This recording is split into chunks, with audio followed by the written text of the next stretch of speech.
আর একটা ডিসকর্ড বলে একটা অ্যাপস আছে, ওইটা ভাবলাম না। ডিসকাউন্ট জুমের কথা কিন্তু আমার ভয়টা লাগে। জুমের একটাই খালি হচ্ছে কি যে আমি কেমন ভয় দিলে শুনে সেখানে দেখলেন শুনে ডিসকর্ড দিলে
সালামু আলাইকুম। ওয়ালাইকুম সালাম স্যার। আমাকে আপনারা শুনতে পাচ্ছেন ঠিকভাবে? জি স্যার, শুনতে পাচ্ছি। ওকে।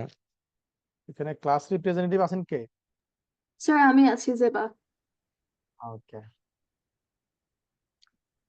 আমার কি সানডেতে ক্লাস ছিল, লাস্ট সানডেতে? জি স্যার, পরশুদিন ছিল। আমি আসলে জানতামই না যে আমার ক্লাস ছিল। আমি আইসিবি তে ছিলাম সারাদিন, ওরাও কিছু বলে নাই। বাসায় এসে আমি ঘুমাইছি 8:30টার দিকে। রাতে উঠে দেখি সব মিস কল। এখন সকালে ওকে কল দিলাম। স্যার সমস্যা নাই, ইটস ওকে। ওকে। এখন আজকের আমাদের ক্লাসে তো মোটামুটি 60 বা 70 মতো পার্টিসিপেন্ট থাকে না নর্মালি? জি স্যার, তাই থাকে। আমরা কি আহ 5-6 মিনিট ওয়েট করতে হবে না শুরু করব? স্যার 5 মিনিটস ওয়েট করা যায়, সবাই আস্তে আস্তে আসছে বোধহয়। ওকে, ঠিক আছে। আর লাস্ট ক্লাসে আমাদের যে আলোচনাগুলো হয়েছিল বা যে ম্যাটেরিয়ালস গুলো দিয়েছিলাম, আপনারা কি এটা একটু দেখতে পেরেছিলেন? জি স্যার, সবাইকে পাঠিয়ে দেওয়া হয়েছে সবকিছু। সেটা তো আমি মেইলে পাঠিয়ে দিয়েছিলাম, সবাই পেয়েছে, কিন্তু পাঠানোর পরে আপনারা পাওয়ার পরে আপনাদের কাজটা কি আপনারা করেছেন কিনা, আপনারা ওটা একটু গো থ্রু করেছেন কিনা, তো দেখেছেন কিনা? জি স্যার, গো থ্রু করেছিলাম একটু। লাস্ট ক্লাসের যে আলোচনা সেখানে কি কারো কোনো অসুবিধা আছে? না স্যার, আমরা স্যার আমার একটা কোশ্চেন ছিল। জি বলেন। স্যার আমরা পাবলিক লিমিটেড কোম্পানি ক্ষেত্রে যেমন স্যার দেখছি যে শেয়ার বাহিরে বিক্রি করতে পারি পাবলিকের উদ্দেশ্যে, কিন্তু প্রাইভেট লিমিটেড তো স্যার আমরা বিক্রি করতে পারি না। কিন্তু স্যার যদি হুম আমার এমন হয় যে আমি একটা কোম্পানির মধ্যে যে মিনিমাম যে 5-6 জন আমরা এখন শেয়ার হোল্ডার আছি, তো আমরা হুম কি নিজেদের মধ্যে স্যার কি শেয়ার ক্রয় বিক্রয় করতে পারবো? হ্যাঁ, নিজেদের মধ্যে তো করাই যাবে। আবার আপনি মানে এটা পাবলিকলি অফার করতে পারবেন না। যেমন আপনি মনে করেন আপনার 4 জন শেয়ার হোল্ডার আছেন, জি স্যার। এখন আরো শেয়ার হোল্ডার বাড়াবেন, তো সেক্ষেত্রে কি করতে হবে? আপনি জি স্যার। নতুন করে অন্য কারো কাছে শেয়ার ইস্যু করতে পারবেন না। আপনার কাছে মনে করেন আপনার কাছে 1000 শেয়ার আছে, জি আপনারা স্যার। 4 জনের কাছে 1000 করে 4000 শেয়ার আছে। আপনি তখন জি কি স্যার। করবেন? ওই আপনার যে 1000 আছে আপনি তো চাইলে আরো 5000 আরো 10,000 নিতে পারবেন, তাই না? জি স্যার। আপনি আরো 5000 নিলেন, বা যা আছে আপনার তার থেকে আরো 500 শেয়ার, ওইখান থেকে 500 শেয়ার আপনি আপনার রিলেটেড পরিচিত 1 to 1 কাউকে আপনি কি করতে পারবেন? শেয়ার সেল ট্রান্সফার করে দিতে পারবেন, কিন্তু একদম ও নতুন করে শেয়ার পাবলিকলি কাউকে দিতে পারবেন না। বুঝতে পারছি? ও আচ্ছা, জি স্যার, জি স্যার, বুঝছেন, ধন্যবাদ স্যার। জি। আর কারো কোনো কোশ্চেন আছে?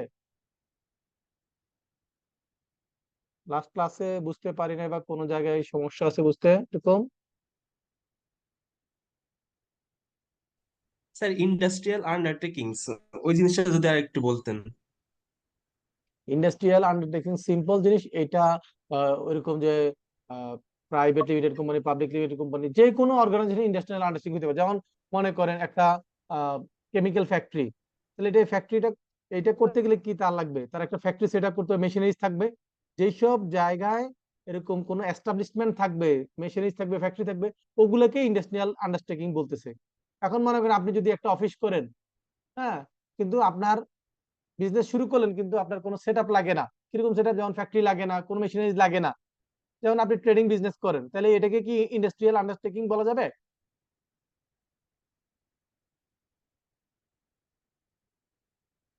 যিনি কোশ্চেন করছেন উনি কি আছেন না চলে গেছেন? হ্যালো, শুনতে পাচ্ছেন আমাকে?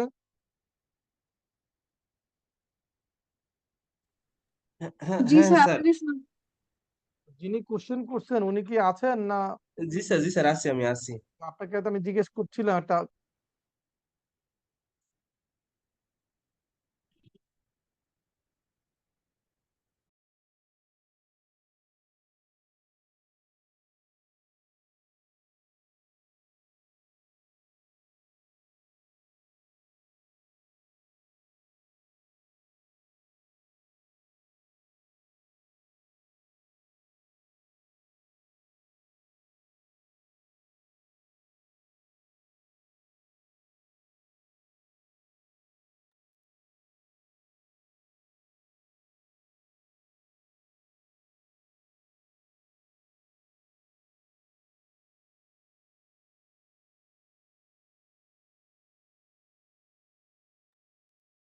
আচ্ছা, যেটা বলছিলাম, তো আপনি সার্ভিস প্রোভাইড করবেন এরকম একটা প্রতিষ্ঠান দিতে পারেন, একটা কোম্পানি করতে পারেন যে যার কাজ হচ্ছে সার্ভিস দেওয়া। তার জন্য কি কোনো ফ্যাক্টরি বা মেশিনারিজ লাগবে স্যার? হ্যালো, না স্যার। লাগবে না। এখন মনে করেন যদি ট্রেডিং বিজনেস করি, ট্রেডিং বিজনেস মানে কি? আমি একটা প্রোডাক্ট কিনবো, একজনের কাছ বিক্রি থেকে করবো। কিনে আনবো, আরেকজনের কাছে বিক্রি করবো, রাইট? জি স্যার। কিন্তু যিনি ম্যানুফ্যাকচারার, মনে করো আমি একটা সিমেন্ট ফ্যাক্টরি, আমি কি করি? আমি র মেটেরিয়ালস, সিমেন্ট তৈরির জন্য যে কাঁচামাল লাগে সেটা আমি ইম্পোর্ট করে নিয়ে আসি, এনে আমার ফ্যাক্টরিতে প্রসেস করি, দেন আমি এটা বিক্রি করি। তাহলে এই যে মনে করো সিমেন্ট ফ্যাক্টরিটা, এটা কি ইন্ডাস্ট্রিয়াল আন্ডারটেকিংস বলবো না বলবো না? জি স্যার, বলবো। বলবো। তাহলে ইন্ডাস্ট্রিয়াল আন্ডারটেকিংস হলে সেখানে ম্যানুফ্যাকচারিং হবে। কি হবে? ম্যানুফ্যাকচারিং হবে, ম্যানুফ্যাকচারিং। অথবা কোন এস্টাবলিশমেন্ট হবে বড় আকারের। যেমন আমরা যদি পদ্মা ব্রিজ বলি, এটা একটা ইন্ডাস্ট্রিয়াল আন্ডারটেকিংস। এইটা আর্নিংস আছে না জি এই স্যার আছে লিস্টটাতে আছে। তো এটা কি বড় ধরনের একটা অবকাঠামো লাগছে না, সেটআপ লাগছে না? জি স্যার এটাও কিন্তু একটা স্যার এটা আর্নিংসটা একটা নির্দিষ্ট সময় পর গিয়ে তো স্যার বন্ধ হয়ে যাবে না? বন্ধ হোক আর যাই হোক, কিন্তু এটা তো একটা এস্টাবলিশমেন্ট। যেমন আপনি মনে ট্রেডিং বিজনেস করলে কি আপনি জাস্ট একটা দোকান খুলে বসলে হচ্ছে, আপনার কোনো ফ্যাক্টরি সেটআপ মেশিনের কিছু লাগে না। কিন্তু যদি আপনি ম্যানুফ্যাকচারিং করেন তাহলে আপনার ওই সেটআপটা লাগবে না? বা জি স্যার গার্মেন্টস করেন, আপনি পোশাক তৈরি কারখানা করেন, তাহলে সেখানে কি লাগবে? একটা ফ্যাক্টরি লাগবে, বিভিন্ন মেশিনারি লাগবে, সিলাই মেশিন লাগবে, কাটিং মেশিন লাগবে, ফেব্রিক্স তৈরি করার মেশিন লাগবে, নিটিং এর মেশিন লাগবে, তাই না? জি স্যার তো যেইগুলাতে যে আপনারা খেয়াল করেন না ওইখানে ছিল, মানে পড়তে হবে আপনাদেরকে, একটু নিজেদেরকে পড়াশোনার মধ্যে এঙ্গেজ করতে হবে, তাইলে আপনাদের বুঝতে সুবিধা হবে। এই যে দেখেন এখানে কিন্তু ক্লিয়ার বলা আছে, এই যে দেখেন industrial undertakings refer to any establishment. তাহলে পদ্মা সেতুটা পড়তেছে কি এস্টাবলিশের মধ্যে, হ্যাঁ। আর অথবা ম্যানুফ্যাকচারিং, তাহলে আমি এতক্ষণ যেটা বললাম যে গার্মেন্টস ফ্যাক্টরি, সেটা ম্যানুফ্যাকচারিং এর মধ্যে পড়তেছে, সেটা প্রোডাকশন গুডস অর প্রসেস করার জন্য লাগতেছে। আর যদি আমি বলি যে মনে করেন আপনার বিভিন্ন আমাদের গ্যাস ফিল্ড আছে না, বাখরাবাদ গ্যাস ফিল্ড, এই গ্যাস ফিল্ড, সেই গ্যাস ফিল্ড, মিনারেল আছে না, জি তো স্যার সেগুলো হচ্ছে এই ডেভেলপমেন্ট এক্সট্রাকশনের মধ্যে পড়তেছে। তো আপনাকে একটু লেখাপড়া করতে হবে স্যার, আমি যা দিয়েছি এটার মধ্যে সব আছে, এই যে আছে না স্যার?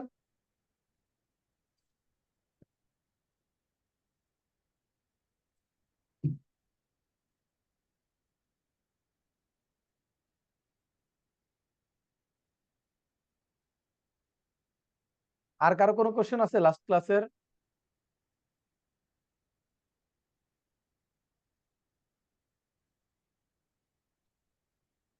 নাই কারো কোনো কোশ্চেন?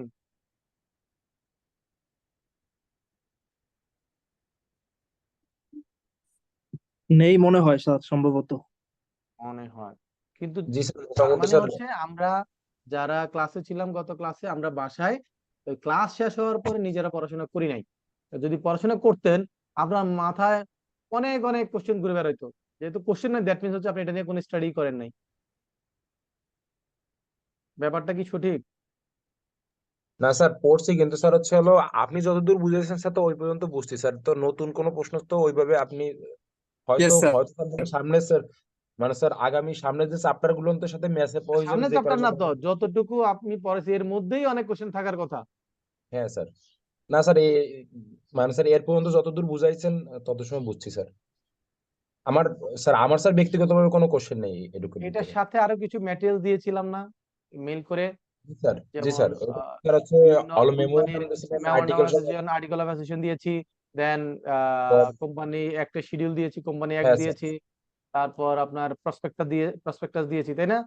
জি আর এই স্যার। ক্লাস একটা শিটটা দিয়েছিলাম, ওগুলো জি কি একটু স্যার। দেখেছিলেন? জি স্যার দেখছি স্যার। ওকে। তো সেইখানে এই যে আজকে যে আলোচনা, এটা কিন্তু মেজর অংশই আমরা গত ক্লাসে কি করেছি, ডিসকাস করে ফেলেছি। যেমন গত ক্লাসে আমরা আর্টিকেল অফ অ্যাসোসিয়েশন আলোচনা করেছি না, জি স্যার মেমোরেন্ডাম অফ অ্যাসোসিয়েশন করেছি না। আজকে কি জি আছে, আর্টিকেল অফ অ্যাসোসিয়েশন আর মেমোরেন্ডামের মধ্যে পার্থক্য। তো গতকালকে যদি এই মেমোরেন্ডাম আর আর্টিকেল অফ অ্যাসোসিয়েশন বুঝে থাকি, তাহলে পার্থক্যটা আজকে বুঝে ফেলার কথা নাকি? জি স্যার জি আমরা স্যার কি অবশ্যই। আজকে ক্লাস ফর্মালি শুরু করে দিচ্ছি নাকি? হ্যাঁ স্যার। ওকে। তো এখানে যে এই দুইটা ডিফারেন্সটা বলছে, মেমোরেন্ডামটা হচ্ছে একটা প্রতিষ্ঠানের ফান্ডামেন্টাল, যেটার উপর বেসিস করে ওই প্রতিষ্ঠানটা কি হয়, গঠিত হয়, কনস্টিটিউশন, রাইট? আর আর্টিকেল অফ অ্যাসোসিয়েশন কি, সেটা হচ্ছে কোম্পানির internal sir management management system. Rules, জি sir rules regarding internal management হচ্ছে আর্টিকেল অফ অ্যাসোসিয়েশন। আর মেমোরেন্ডাম হচ্ছে একটা কোম্পানি কনস্টিটিউশন গঠন হওয়ার যে মূল ভিত্তি সেগুলা। যেমন আপনি যদি চিন্তা করেন, মেমোরেন্ডামের মধ্যে আমরা বলেছিলাম 5টা ক্লজ থাকে, তাই না? তাহলে ওই একটা কোম্পানি কিভাবে গঠিত হচ্ছে এবং ওই কোম্পানির অবজেক্টিভসটা কি, ওগুলো কোথায় বলা থাকে? স্যার এটা থাকে স্যার মেমোরেন্ডামে। মেমোরেন্ডামের মেমোরেন্ডামে। মধ্যে। মেমোরেন্ডামের যে 5টা ক্লজ থাকবে, 5টা ক্লজ কি আমাদের মনে আছে? জি স্যার আছে জি স্যার। জি স্যার। কি কি? Sir name, name, address, address, objectives, liability, share liability capital. Of the okay, members, right. আর কি স্যার অথরাইজ ক্যাপিটাল। ওকে, তাহলে এই দেখেন লায়াবিলিটিজ এবং অথরাইজ ক্যাপিটালটাই হচ্ছে তার প্রতিষ্ঠানটার ফরমেশনটা কি হবে, তাই না? দেন এটার অবজেক্টিভসটা কোথায় থাকে? অবজেক্ট ক্লজে থাকে, যে কি ধরনের কাজের জন্য এই কোম্পানিটা গঠিত হচ্ছে। আর আর্টিকেল অফ অ্যাসোসিয়েশনের মধ্যে কি কি থাকে? স্যার আর্টিকেলস অফ অ্যাসোসিয়েশনের ভিতর থাকে স্যার আসলে ইন্টারনাল কন্ট্রোল, মানে স্যার আসলে কিভাবে আর কি স্যার ব্যবসাটা ওই পরিচালিত কোম্পানিটা হবে। চলবে, তাই না? কোম্পানি জি স্যার। ম্যানেজমেন্টটা কিভাবে, কোম্পানিটা নিজেদের মধ্যে ওই কোম্পানি কিভাবে পরিচালনা হবে সেটা লেখা থাকে কোথায়? জি sir articles article of of association. Article of অ্যাসোসিয়েশনে। আর্টিকেল অফ অ্যাসোসিয়েশনের মধ্যে যদি কোনো রুলস থাকে যেটা মেমোরেন্ডামের সাথে কি হয়, কন্ট্রারি হয়, মানে মেমোরেন্ডামের সাথে সাংঘর্ষিক হয়, মেমোরেন্ডামের সাথে যায় না, উইদিন দ্য মেমোরেন্ডাম না হয়, তাহলে সেটা কি হবে? ভ্যালিড হবে না ইনভ্যালিড হবে? স্যার ইনভ্যালিড হবে, কারণ স্যার হচ্ছে ইনভ্যালিড। ভ্যালিড জি হবে। স্যার, আর স্যার হচ্ছে তাহলে এগুলো আর্টিকেলস। কি মুখস্থ করার বিষয় আছে? এগুলো গত ক্লাসে আলোচনা করেছিলাম, তাই না স্যার? জি জি স্যার। স্যার। তারপর বলেছিলাম যে আর্টিকেল অফ অ্যাসোসিয়েশনটা কি সহজেই অল্টার করা যায়, যেহেতু উইদিন দ্য ম্যানেজমেন্ট, তাহলে বোর্ড সিদ্ধান্ত নিলেই আর্টিকেল অফ অ্যাসোসিয়েশন কি করা যাবে? চেঞ্জ করা যাবে। কিন্তু মেমোরেন্ডামের চেঞ্জ করতে গেলে কিছু এডিশনাল ফর্মালিটিজ আছে, যার মধ্যে দুইটা জিনিস, 5টা ক্লজের মধ্যে 2টা ক্লজ চেঞ্জ করতে গেলে কোর্টের পারমিশন লাগে। কার পারমিশন লাগে? দুইটা কোর্টের স্যার। এটা কোনটা? সেটা হলো অবজেক্ট ক্লজ এবং লায়াবিলিটি ক্লজ। অবজেক্ট এবং লায়াবিলিটি। লায়াবিলিটি ক্লজ চেঞ্জ করতে গেলে কি করতে হবে? কোর্টের কোর্টের পারমিশন লাগবে। পারমিশন লাগবে। এছাড়া বাকি যে 3টা ক্লজ আছে সেগুলো যেমন নাম, আমি যদি কোম্পানির নাম পরিবর্তন করতে চাই অথবা ঠিকানা পরিবর্তন করতে চাই, হ্যাঁ, আর অথরাইজ ক্যাপিটাল পরিবর্তন করতে চাই, তাহলে কি করা যাবে? আমরা বোর্ড থেকে স্পেশাল রেজুলেশনের মাধ্যমে সিদ্ধান্ত নিলে সেটা পরিবর্তন করা যাবে। এবং অথরাইজ ক্যাপিটাল চেঞ্জ করতে গেলে বোর্ড সিদ্ধান্ত নিবে যে হ্যাঁ আমি অথরাইজ ক্যাপিটাল বাড়াবো, তাহলে এই সিদ্ধান্ত নেওয়ার পরে এরা একটা কি করবে? আরজিসিতে শেয়ার ক্যাপিটাল ইনক্রিজ করার জন্য একটা অ্যাপ্লিকেশন করবে। ওইখানে গভর্নমেন্ট প্রেসক্রাইব ফি আছে, ওই ফি সহ জমা দিবে, তাহলে আরজিসি সেটা কি করবে? পারমিশন দিয়ে দিবে। তাহলে কোন পরীক্ষা যদি আসে যে কোন কোন ক্লজ গুলো সহজে পরিবর্তন করা যায় না, স্যার কি লায়াবিলিটি, বলবো? Object and liability clause. Liability clause, এই দুইটা আর ক্লজ আর্টিকেল অফ অ্যাসোসিয়েশন কি করা যায়? সহজেই পরিবর্তন চেঞ্জ করা করা যায়। যায়। পরিবর্তন করা যায়। এটার জন্য জাস্ট একটা স্পেশাল রেজুলেশন করলেই হয়ে যায়। কিন্তু মেমোরেন্ডাম চেঞ্জ করতে গেলে আর্টিকেল অফ ওই স্পেশাল রেজুলেশন তো লাগবেই, পাশাপাশি এই দুইটার ক্ষেত্রে অবজেক্ট এবং লায়াবিলিটি ক্লজের ক্ষেত্রে কি লাগবে? কোর্টের পারমিশন লাগবে। পারমিশন লাগবে। আর আর্টিকেল অফ অ্যাসোসিয়েশনের কোনো ক্লজ চেঞ্জ করার জন্য কোর্টের পারমিশনের প্রয়োজন নাই, লাগে নাই। না। ওকে, তাহলে মেমোরেন্ডাম কি ডিফাইন করে? মেমোরেন্ডাম ডিফাইন করে যে একটা কোম্পানির পাওয়ার কি, তারা কোম্পানির সাথে আউটসাইডের রিলেশন, কার রিলেশন? কোম্পানির আউটসাইড। সাথে আউটসাইডের রিলেশন, এবং কোম্পানি শেয়ার হোল্ডার রিলেশন। তাহলে এখানে 3টা পার্টি, একটা হচ্ছে কোম্পানি নিজে, তাহলে কোম্পানির মধ্যে যারা শেয়ার হোল্ডার আছে তারা, আর একটা হচ্ছে কোম্পানির বাইরে, যেমন ব্যাংক, কোম্পানির সাপ্লায়ার, কোম্পানির কাস্টমার, কোম্পানির কি ক্রেডিটরস, ডেটর যা আছে, এগুলো সবাই হচ্ছে কি, বা রেগুলেটরি অথরিটি যা আছে সবাই হচ্ছে এটা রিলেটেড পার্ট, রিলেশন আছে। এই রিলেশনের মধ্যে কি আছে, কারা কারা? একটা হচ্ছে কোম্পানির মধ্যকার লোক, মধ্যকার মানে হচ্ছে কোম্পানির শেয়ার হোল্ডার, আর কোম্পানি ইটসেলফ, আর হচ্ছে কোম্পানির নন মেম্বার। এই 3টা ক্যাটাগরিতে রিলেশনটা আছে। কিন্তু আর্টিকেল অফ অ্যাসোসিয়েশনের ক্ষেত্রে কি, সেটা শুধুমাত্র কোম্পানি এবং ইন্টারনাল কোম্পানির মেম্বারদের মধ্যে সীমাবদ্ধ। কার মধ্যে সীমাবদ্ধ? মেম্বার। কোম্পানি এবং তার মেম্বারদের মধ্যে। কিন্তু মেমোরেন্ডাম অফ অ্যাসোসিয়েশন কি, কোম্পানি, মেম্বার এবং নন মেম্বারদের সাথে কি রিলেশন, তার মানে আউটসাইডের সাথে রিলেশন আছে। কিন্তু আর্টিকেল অফ অ্যাসোসিয়েশনে কি আউটসাইডের সাথে রিলেশন নাই, নাই। তাই না? এখন মনে করেন ওই কোম্পানি, একটা কোম্পানির সাথে আপনি একটা ট্রানজাকশন করবেন, তাহলে আপনাকে আগে দেখতে পাবেন যে ওই কোম্পানিটার আসলে এই ধরনের ব্যবসা করার পারমিশন আছে কিনা, তাই না? তাহলে এটা কোথায় দেখবেন? মেমোরেন্ডাম। মেমোরেন্ডাম দেখবেন।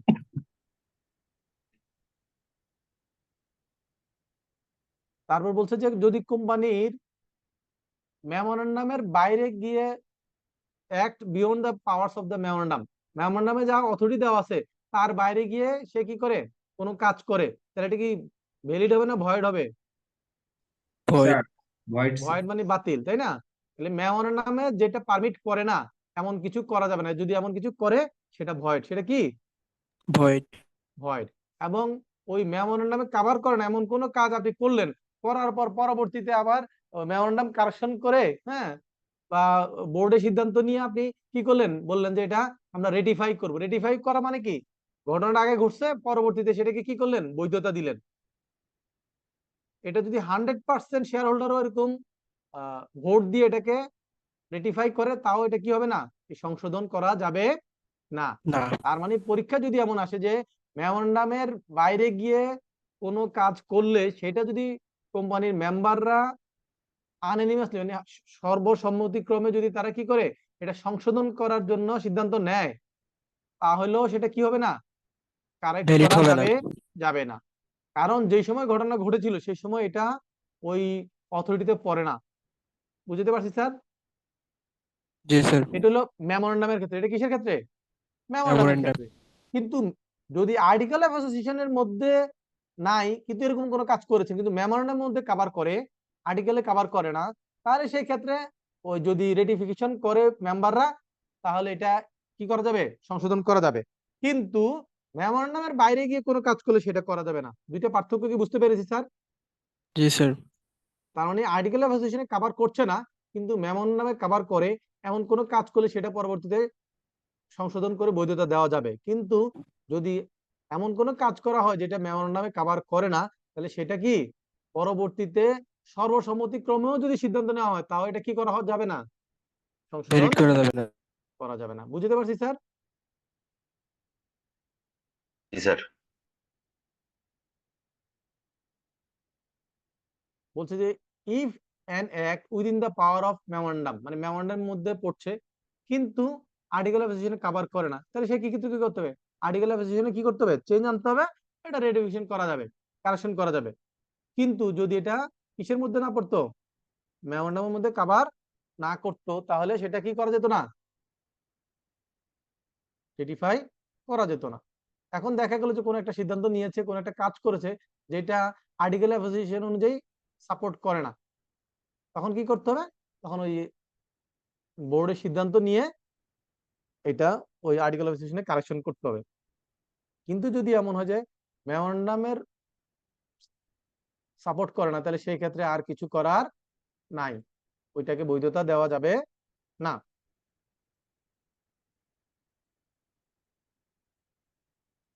এখানে যেগুলো আছে যে থিওরিটিক্যাল দেখেন, বলছে যে একটা লিমিটেড বাই শেয়ার কোম্পানির মেমোরেন্ডামে কি কি থাকে, দেখেন 5টা ক্লজ আমরা যা যা পড়েছিলাম, দেখেন কোম্পানির name, registered address, objects, liability clause, share capital. তাহলে মিল পাচ্ছি তো নাকি?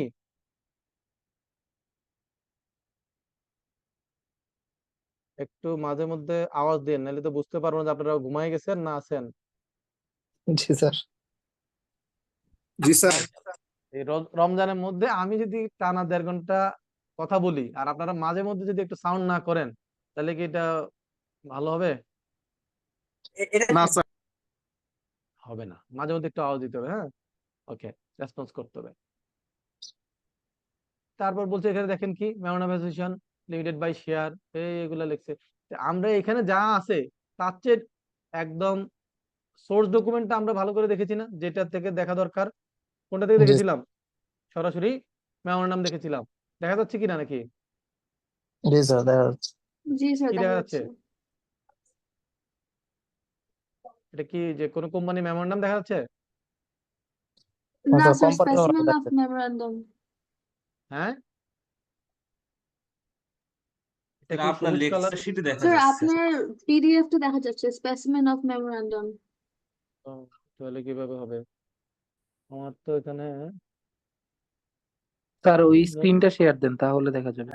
তা তো বুঝলাম, আগে তো আমি যখন নতুন করে আসলে ওই অ্যাডোবি অ্যাক্রোবেট রিডার ডাউনলোড করছি, তো সমস্যা এখানে হয়েছে। আগে যেটা হইতো, আমি যতগুলা পিডিএফ ওপেন করে রাখতাম, উপরে আমার বারে দেখাইতো, আমি এখান থেকে একটা একটা করে সিলেক্ট করতাম, সেটাই দেখাইতো। এখন তো আপনার মনে হয় আলাদা আলাদা করে দেখাতে হবে নাকি? লক্ষণ তো বেশি ভালো জি না, স্যার কষ্টের আলাদা কাজ। করে দেখালে মনে হয় দেখতে পারবো। তো কষ্টের কাজ, লাইফটা সহজের জায়গায় কি হয়ে গেল,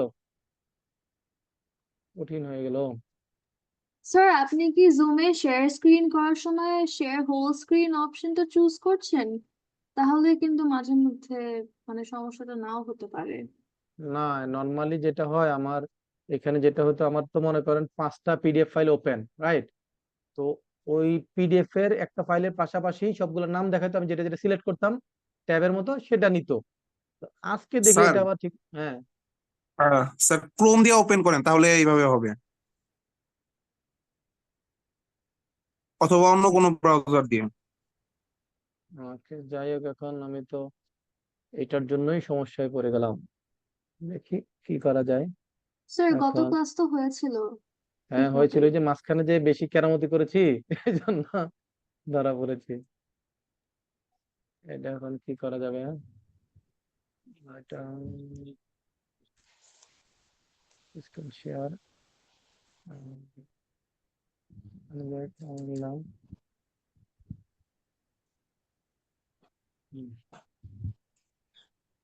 দেখা যাচ্ছে জি স্যার। এটা, এই যে মেমোরান্ডাম ব্র্যাকেট লিমিটেড, আমরা তো একদম রিয়েল ভার্সন থেকেই গত ক্লাসে দেখেছিলাম, তাই না? জি আর স্যার। মেনুলে যেটা আছে এটা হচ্ছে এখান থেকে নিয়ে এটাকে সামারাইজ করে একেবারে ট্যাবলেট আকারে দিয়েছে।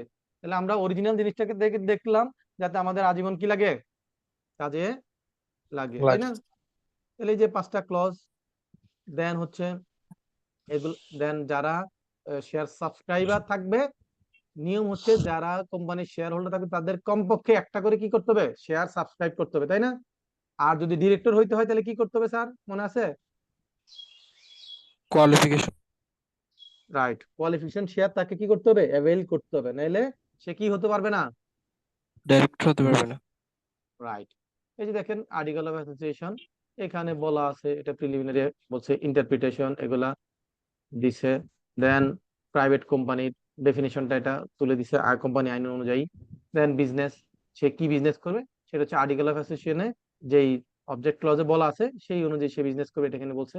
তার শেয়ার ক্যাপিটালটা কি হবে, অথরের শেয়ার ক্যাপিটাল কি হবে এখানে বলছে। শেয়ার সার্টিফিকেট, লিয়েন, এখান থেকে আপনাদের মনে রাখতে হবে যে টপিক গুলা যে আসলে এই আর্টিকেল অফ অ্যাসোসিয়েশনের মধ্যে কি কি কভার করে।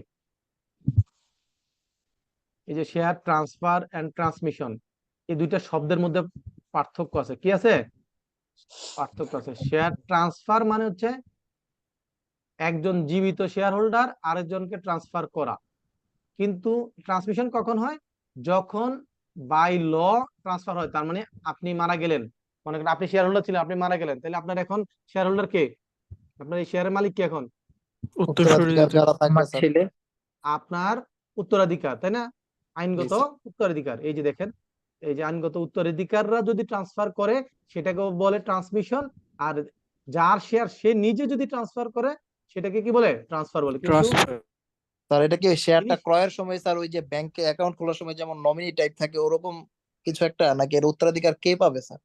উত্তরাধিকার হচ্ছে গিয়ে একটা হচ্ছে আপনি, আপনি যখন শেয়ার ক্রয় করেন তখন তো আপনি নমিনি দেনই, এছাড়া হচ্ছে আবার এটা নিয়ে অনেক ডিসপুট হয়, সেজন্য তখন হয় কি, ওয়ারিশ যারা থাকে, লিগ্যাল রিপ্রেজেন্টেটিভ কে হবে, হ্যাঁ, সেগুলো তখন কোর্ট থেকে ডিসাইড হয়, অথবা ওই আপনার এলাকার যে চেয়ারম্যানের কাছ থেকে ওই এটাকে কি বলে, ওয়ারিশ সার্টিফিকেট নেওয়া হয়, কি নেওয়া হয়, ওয়ারিশ ওয়ারিশ সার্টিফিকেট। সার্টিফিকেট, সেই অনুযায়ী করে। নর্মালি কি হয়, যিনি শেয়ার হোল্ডার থাকেন তার ওয়াইফ, তার হাজবেন্ড, অথবা তার ছেলে, মেয়ে, ভাই, এগুলো হচ্ছে তার কি আইনগত যেই লিগ্যাল রিপ্রেজেন্টেটিভ থাকবে, তারা এটার মালিক হবে। এখন আপনি যদি মনে করেন যে আপনি জীবিত অবস্থায় লিখে যান যে আমি মারা যাওয়ার পর আমার এই শেয়ারের মালিক হবে মিস্টার সলিমউদ্দিন, তাহলে সলিমউদ্দিন হবে, ঠিক আছে? জি তাহলে স্যার।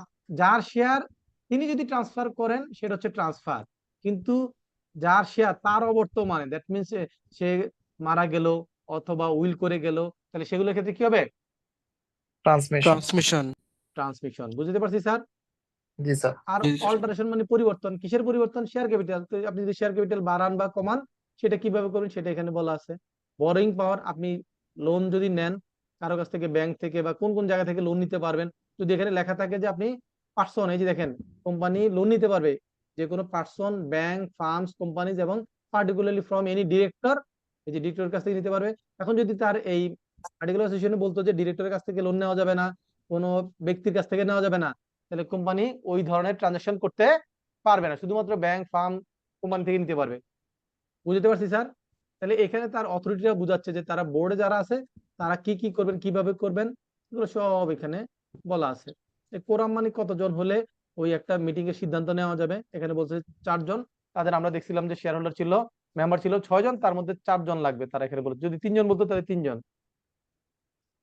এইগুলো এখানে আছে, এই যে 6 জন শেয়ার হোল্ডারের নাম আছে। কোয়ালিফিকেশন শেয়ার, এটা আমরা গত ক্লাসে আলোচনা করেছি। ডিরেক্টররা কি কি করতে পারবে, কোম্পানির পক্ষ হয়ে তারা কোনো এগ্রিমেন্ট করতে পারবে, এই করতে পারবে, সেই করতে পারবে, এগুলো সবগুলো তাদের অথরিটি গুলো এখানে দেওয়া আছে। কোম্পানি যারা ডিরেক্টর থাকবেন বা এমডি থাকবেন তারা এই আর্টিকেল অফ অ্যাসোসিয়েশনের মধ্যে তাদেরকে যে অথরিটি দেওয়া আছে সেই অথরিটির মধ্যে থেকে কাজ করবেন। এর বাইরে যদি যান তাহলে সেটার জন্য তিনি পার্সোনালি কি হবেন, লায়াবল হবেন। ম্যানেজিং ডিরেক্টর কে হবেন, চেয়ারম্যান কে হবেন, বা কত বছর পর্যন্ত উনি থাকবেন, এই যে দেখেন বলা আছে কত বছর পর্যন্ত থাকবে 3 years। চেয়ারম্যান, 3 বছর পর্যন্ত। এই যে এখানে কত বছর পর্যন্ত বলছে এমডি, 3 বছর পর্যন্ত। কারণ এর মধ্যে যদি সে রিজাইন করে তাহলে আলাদা ব্যাপার, আর যদি তার কোনো ডিসকোয়ালিফিকেশন হয় তাহলে 3 বছর আগেই বাদ চলে যাবে। এগুলো হচ্ছে আমরা প্র্যাকটিক্যাল ইয়ে করেছি। এখন আমাদেরকে দেখতে হবে শিডিউল।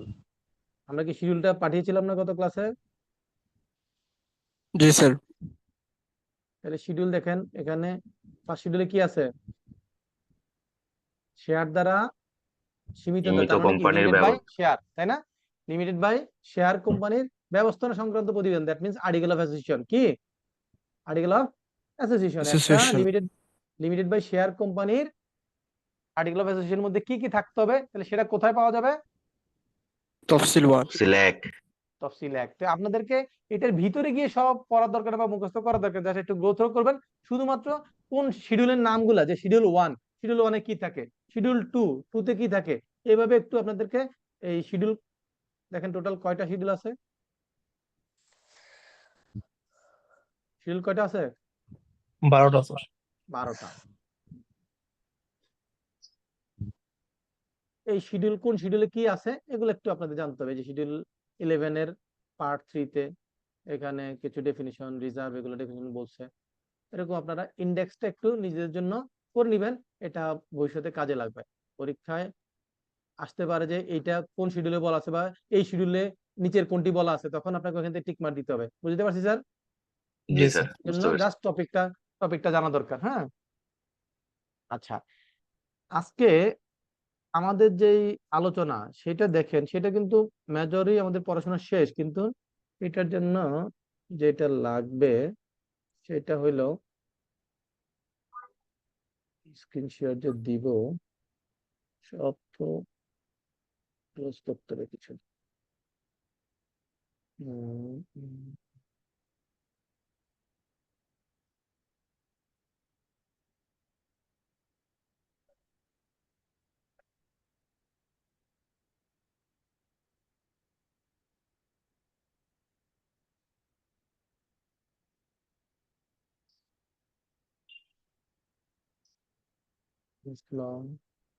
ফার্স্ট ক্লাস কোথায় গেল? চ্যাপ্টার 1। ওকে, স্ক্রিন শেয়ার করতে হবে।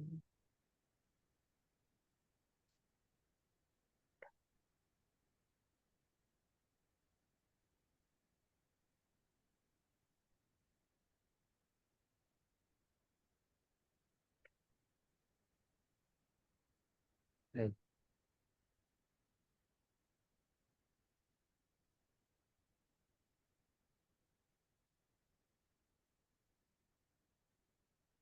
পড়াশোনা ক্লাসিফিকেশন শেয়ার।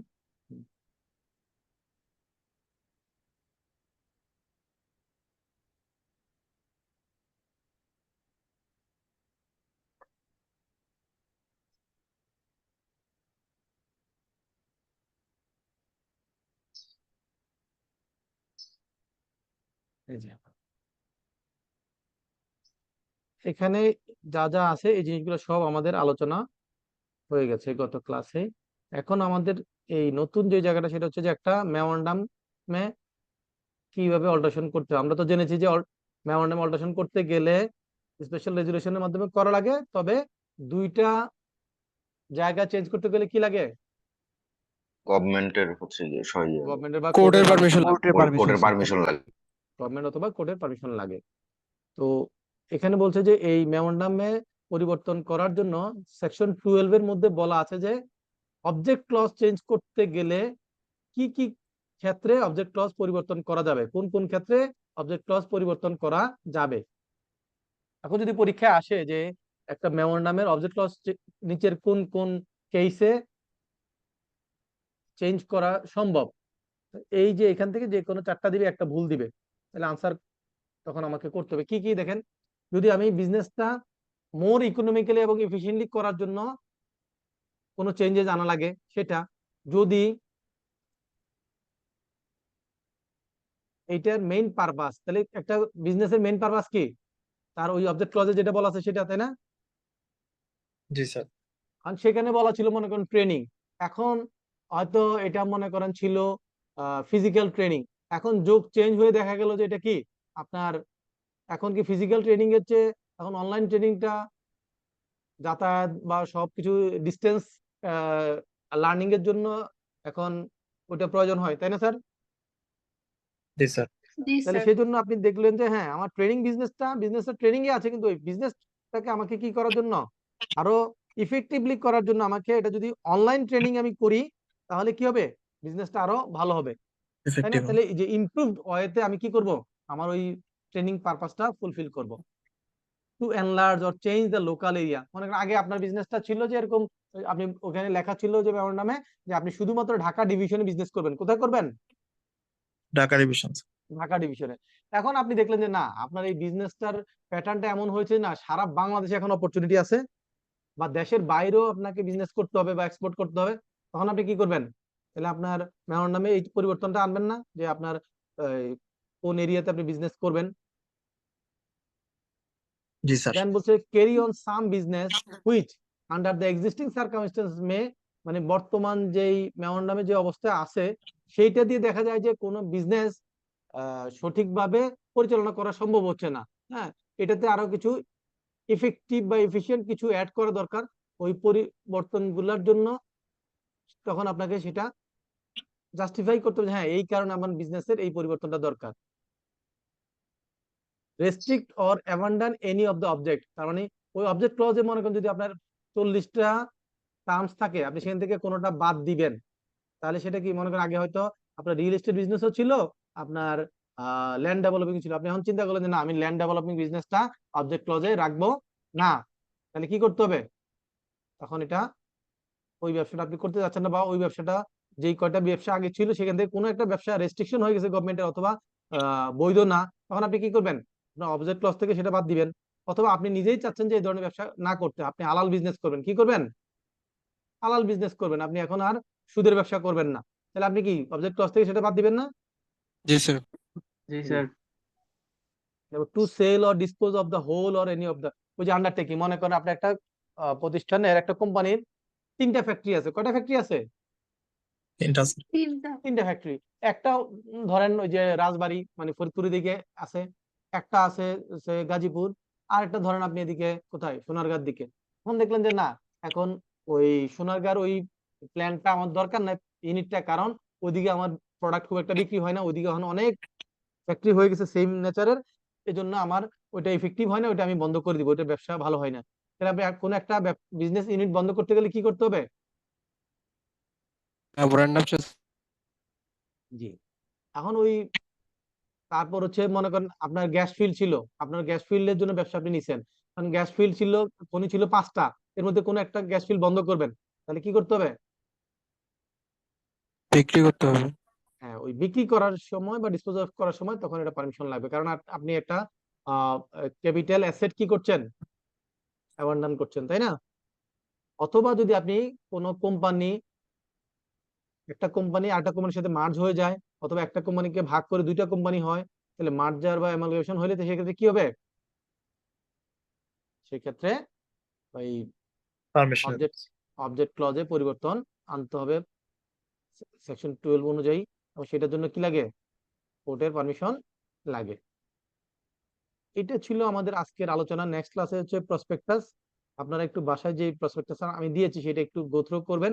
আর আজকে আমরা যেটা করব একটু বেসিক জিনিস আলোচনা করব। এখানে হয়তো থিওরিটিক্যাল জিনিস অনেক কিছু আপনারা পড়ছেন, কিন্তু বাস্তবে এই ট্রিটমেন্টটা, অ্যাকাউন্টিং ট্রিটমেন্টটা হয়তো অনেক সময় বুঝতে সমস্যা হয়, বিশেষ করে ক্যাপিটালের জন্য। কিসের জন্য?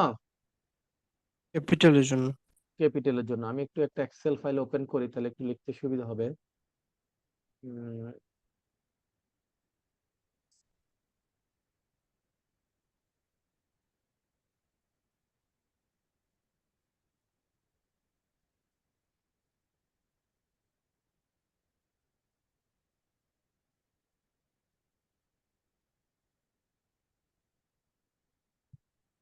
এক্সেল ফাইলটা কি দেখা যাচ্ছে? জি স্যার। জি স্যার। আচ্ছা, জি স্যার। এখন আমরা দেখবো যে একটা কোম্পানি কিভাবে ডে ওয়ান থেকে তার বিজনেসটা স্টার্ট করে in terms of capital. In terms of কি? ক্যাপিটাল। ক্যাপিটাল। আমরা তো শিখেছি যে মেমোরেন্ডামের মধ্যে কি থাকে? অথরাইজ ক্যাপিটাল থেকে। Capital sir. কোনো অসুবিধা নাই, আমরা একটু বড় করেই লিখবো।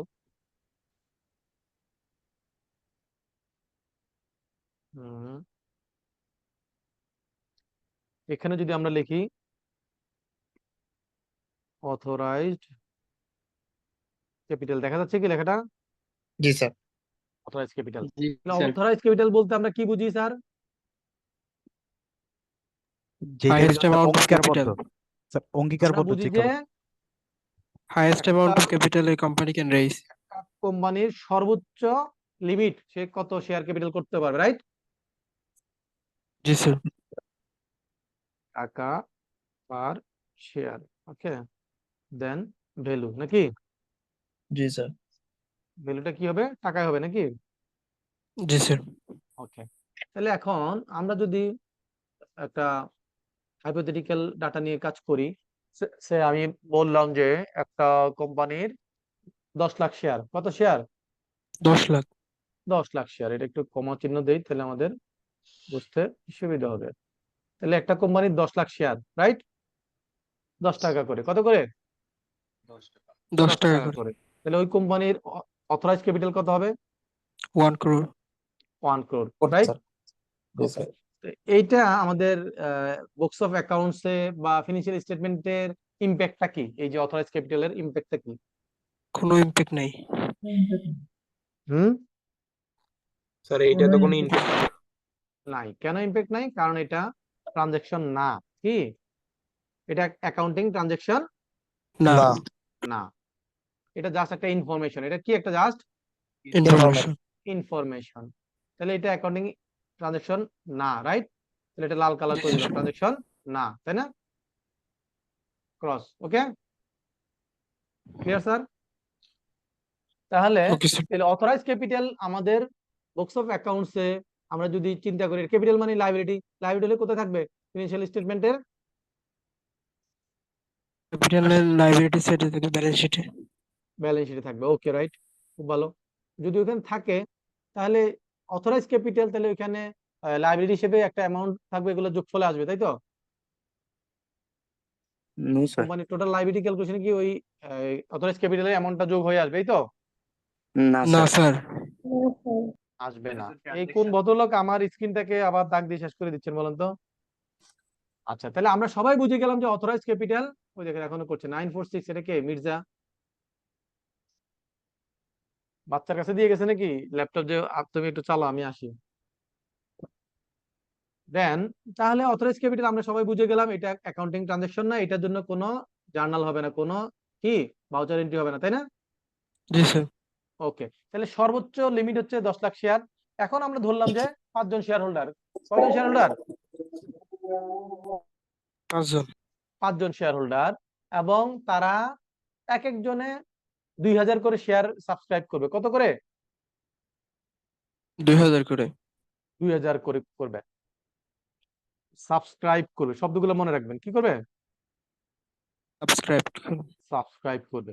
দ্যাট মিন্স সে 2000 শেয়ার সে কি করবে? ওন করবে। কি করবে? কনসেন্ট দিয়েছে, সম্মতি দিয়েছে, সে 2000 শেয়ার নিবে। ওকে, তাহলে আমরা ওকে। কতজন শেয়ার হোল্ডার ছিল বলছিলাম? 5 জন। কত করে? 2000 শেয়ার করে, রাইট? নাকি? জি স্যার। তাহলে 2000 শেয়ার করে 10 টাকা করে কত টাকা ভ্যালু আসবে? 1 লক্ষ। 1 লক্ষ। তাহলে এটার অ্যাকাউন্টিং ট্রিটমেন্ট কি হবে? ক্রেডিট এটাও বলতে পারবো? Transaction bank debit share capital credit. Okay, যে ভদ্রলোক বলছে ওই লোক তো স্যার অ্যাকাউন্টিং এ খুবই দুর্বল। না খুবই স্যার এটা কোনো ট্রানজাকশন হবে না, কারণ স্যার এরা তো স্যার হচ্ছে নিতে সম্মত হয়েছে, এখন তো নিয়ে নেই স্যার। স্যার ট্রানজাকশনটা তো হবে পেইড আপ ক্যাপিটালের স্যার। এই তো। আর কে আছে বলেন, এক একজন এক এক রকম বলেন, কারণ যার যার মধ্যে যেটা আছে সেটা না বললে তো আমি বুঝতে পারবো না যে কোথায় গ্যাপটা, তাই না স্যার? স্যার জি স্যার। ট্রানজাকশন হবে না। ওকে, নাম্বার ওয়ান হচ্ছে যে ট্রানজাকশন ট্রানজেকশন তো হবে হবে না। না স্যার। সবাই কি একমত যে এটা ট্রানজেকশন হবে না? জি স্যার একমত স্যার, ট্রানজাকশন হবে না জি এটা। স্যার।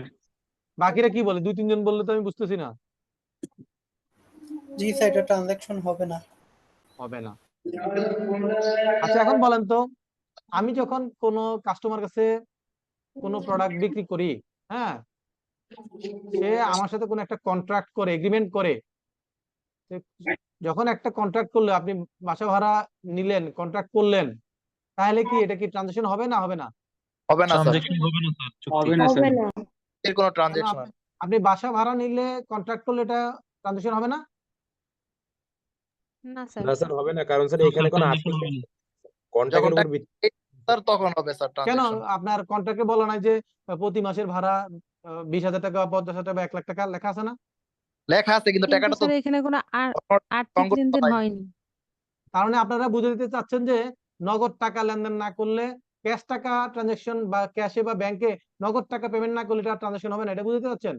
না জি স্যার স্যার। নগদ টাকা না স্যার, না স্যার নগদ টাকা শুধু না স্যার, হচ্ছে হলো একটা তাহলে এই যে হচ্ছে হলো খরচ। যারা বলতেছিলেন যে এখানে কোনো আর্থিক লেনদেন হয় নাই, স্যার মানে হচ্ছে হলো একটা স্যার, মানে ট্রানজাকশন তখনই আমরা স্যার লিপিবদ্ধ করবো যখন হচ্ছে ওইটা হচ্ছে হলো ঘটে যাবে, মানে হচ্ছে স্যার ঘটার পরে ট্রানজাকশনটা আমরা স্যার লিপিবদ্ধ করবো, ঘটবে সেটার উপর তো ভিত্তি করে ট্রানজাকশন লিপিবদ্ধ করবো না স্যার, ঘটার পরে অর্থাৎ হলো এখন মনে হিস্টোরিক্যাল। করেন আমি যখন কোম্পানির সাথে এগ্রিমেন্ট করলাম আমি এটা শেয়ার নিব, তাহলে কোম্পানি এই টাকাটা পাওয়ার জন্য কি তার রাইট জন্মাইছে নাকি জন্মায় নাই, বলেন তো?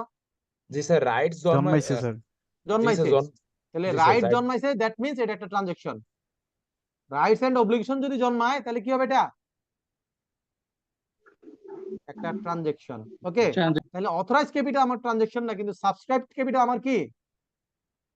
ট্রানজাকশন। কিন্তু এটা ট্রানজাকশনটা আমরা চোখে দেখি না বলে বুঝি না কিরকম ট্রানজাকশন।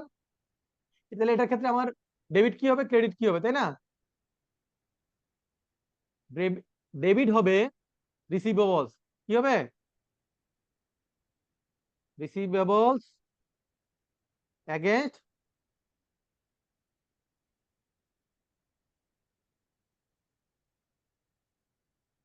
শেয়ার ক্যাপিটাল, তাই না? জি আর সাবস্ক্রাইব ক্যাপিটাল হবে কি? ক্রেডিট, কারণ ক্যাপিটাল অলওয়েজ ক্রেডিট। তাহলে এটা ডেবিট, ওটা ক্রেডিট। এবার আসেন,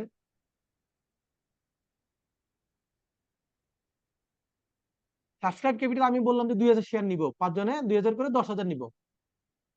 এর মধ্যে কোম্পানি যদি, কোম্পানি আইনে বলা আছে যে কোম্পানি কি করবে, এটার জন্য টাকা চাইবে। কার কাছে চাইবে? ক্যাপিটালের টাকা মেম্বার কাছে চাইবে। এখন যদি সে না চায় তাহলে কি আমি টাকা দিব?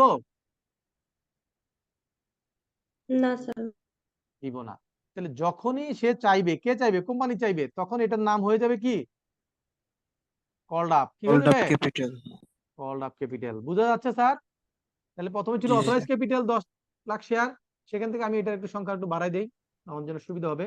এটা মনে করেন 10,000 বা 20,000 করে দিলাম, 5 জনে 20,000 করে দিলাম। এই 5 জনে 1 লাখ শেয়ার। তাহলে 1 লাখ শেয়ার সে সাবস্ক্রাইব করেছে, আর কোম্পানি সেখান থেকে টাকা চাইছে কতটুকুর? সে চাইছে, সে মনে করেন একটু এটাকে করি, কন্ট্রোল ডি। কোম্পানি হয়তো তার 50% চাইছে, 10,000 এর জন্য চাইছে। কত জন্য চাইছে? 50%।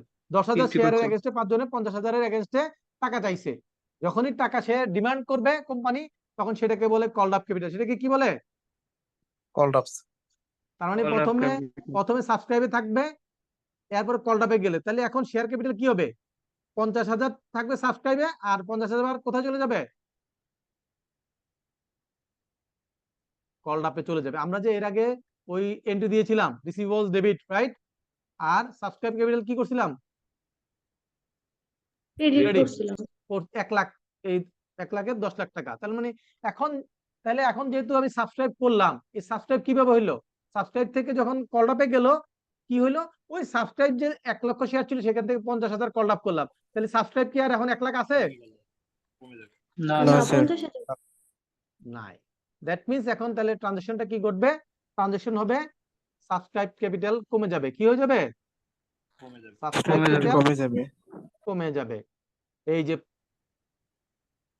10 লাখ ছিল আমার সাবস্ক্রাইব ক্যাপিটাল, সেখান থেকে 5 লাখ টাকার সাবস্ক্রাইব ক্যাপিটাল কমে 5 লাখ হয়ে যাবে এখন কি সাবস্ক্রাইব ক্যাপিটাল, আর 5 লাখ কি হবে?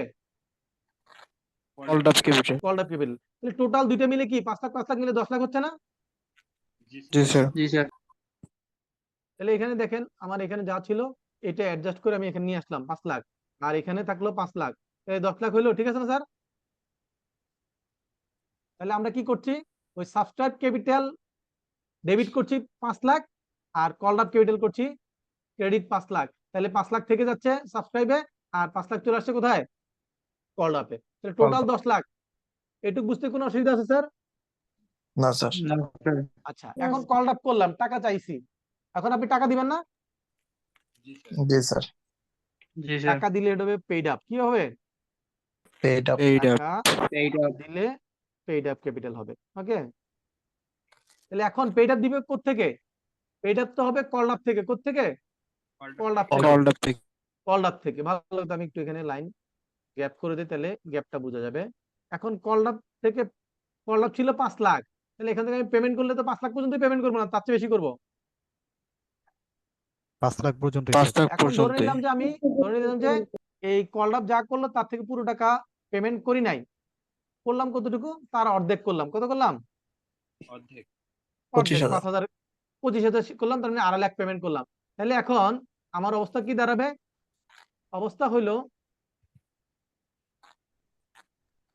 অবস্থাটা এরকম যে আমার কন্ট্রোল এক্স এখানে দিয়ে দিলাম, দেখেন তাহলে আমার শেয়ার ক্যাপিটাল কি দাঁড়ালো? সাবস্ক্রাইব ক্যাপিটালে 5 লাখ, আর কল আপে 2.5 লাখ, আর এখন কি হবে? পেইড আপে 2.5 লাখ যাবে, তাই তো? আলটিমেটলি টোটাল কি 10 লাখ মিলতে হবে না? জি স্যার 10 লাখ মিলতে হবে। তাহলে দেখেন 5 লাখ সাবস্ক্রাইব দিয়ে থাকলো, 2.5 লাখ কল আপে, 2.5 লাখ কোথায়? Paid up. এইটা তাহলে টোটাল ক্যাপিটাল কত? 10 লাখ। বুঝা গেল? এই যখন পেইড আপ হইলো তখন জার্নালটা কি হচ্ছে? তখন আমি টাকাটা কি করছি? ব্যাংকে টাকা ঢুকছে না? জি স্যার। তখন ব্যাংক ডেবিট হয়ে যাবে। কি হয়ে যাবে?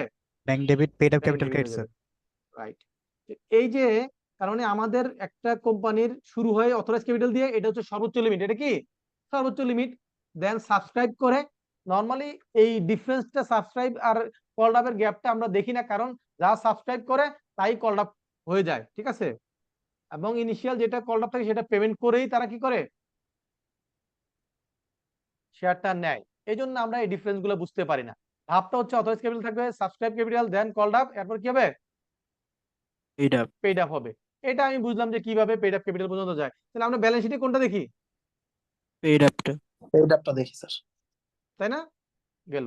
দুইটা জিনিস দেখি, একটা দেখি পেইড আপ আর একটা দেখি অথরাইজ। অথরাইজটা কি থাকে? জাস্ট একটা ইনফরমেশন আকারে থাকে। কি আকারে থাকে? ইনফরমেশন আকার। ইনফরমেশন আকারে। এটা কোনো লায়াবিলিটি সাইডে কোনো ফিগার এটা যোগফলের মধ্যে আসে না, এটা আলাদা করে জাস্ট কি থাকে? ডিসক্লোজার থাকে। এটা নোটসেও ডিসক্লোজার থাকতে পারে অথবা ব্যালেন্স শিটের ফেসেও থাকতে পারে, তাই না? ওকে, এখন আমাদের জানতে হবে যে ক্যাপিটালের শেয়ার ক্যাপিটাল যেটা, এই শেয়ার ক্যাপিটালের ধরন কেউ কি বলতে পারেন কি কি ধরনের শেয়ার ক্যাপিটাল আছে? স্যার টাইপস অফ সাধারণ শেয়ার আছে, ক্যাপিটাল। অগ্রাধিকার শেয়ার আছে। আপনি স্যার যেহেতু সিএ ইকুইটি পড়তে চলে শেয়ার, আসছেন, এখন আর বাংলা না বলাটাই ভালো। Sir equity share, preferred share, okay, তাহলে আমরা এখন জানবো যে types of share capital, right right? Share, bonus share, right share, bonus share. Okay, কোনো অসুবিধা নেই, আমি একটা একটা করে নাম লিখি, যার যেটা মন চায় সেটা বলেন। প্রথম হচ্ছে অর্ডিনারি শেয়ার, কি হচ্ছে? Sir ordinary prepared ordinary share, okay, তারপরে বলবো আমরা preferred preferred share, preference share, কি? Preference preference preference share, preference share, তারপর রাইট শেয়ার, রাইট শেয়ার, তারপর বোনাস শেয়ার। বোনাস শেয়ার, তারপর স্যার এই পর্যন্ত আপাতত এগুলাই, মনে তাই তো? ওকে, কোনো অসুবিধা নাই। অর্ডিনারি শেয়ার মানে কি?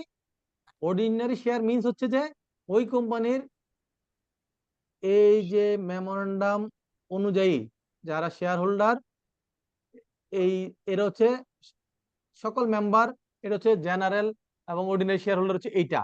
এখন আমাদের জানতে হবে যে প্রিফারেন্স শেয়ার আর অর্ডিনারি শেয়ারের মধ্যে পার্থক্য কি, তাই না স্যার? জি স্যার। অর্ডিনারি শেয়ারটা হচ্ছে এই যে আমরা যা দেখলাম, এই যে শেয়ার হোল্ডার 10 টাকা করে, এটা এখানে কি কোথাও লেখা আছে যে 10 টাকা করে শেয়ার ক্যাপিটাল ভ্যালু, আর হচ্ছে এরা প্রতি শেয়ারের এগেনস্টে 10% করে ডিভিডেন্ড পাবে, এখানে কি কোথাও লেখা আছে? না স্যার। না না স্যার, স্যার নাই। লেখা নাই।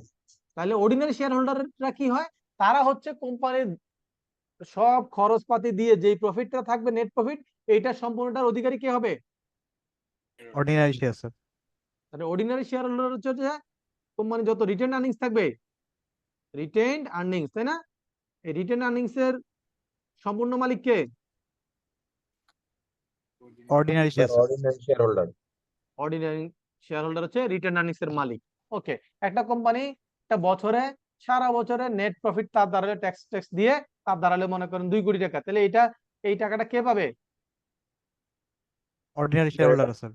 Sir ordinary ordinary share share holder holder পাবে, রাইট? ওকে, দেন এবার হচ্ছে প্রেফারেন্স শেয়ার হোল্ডার কি?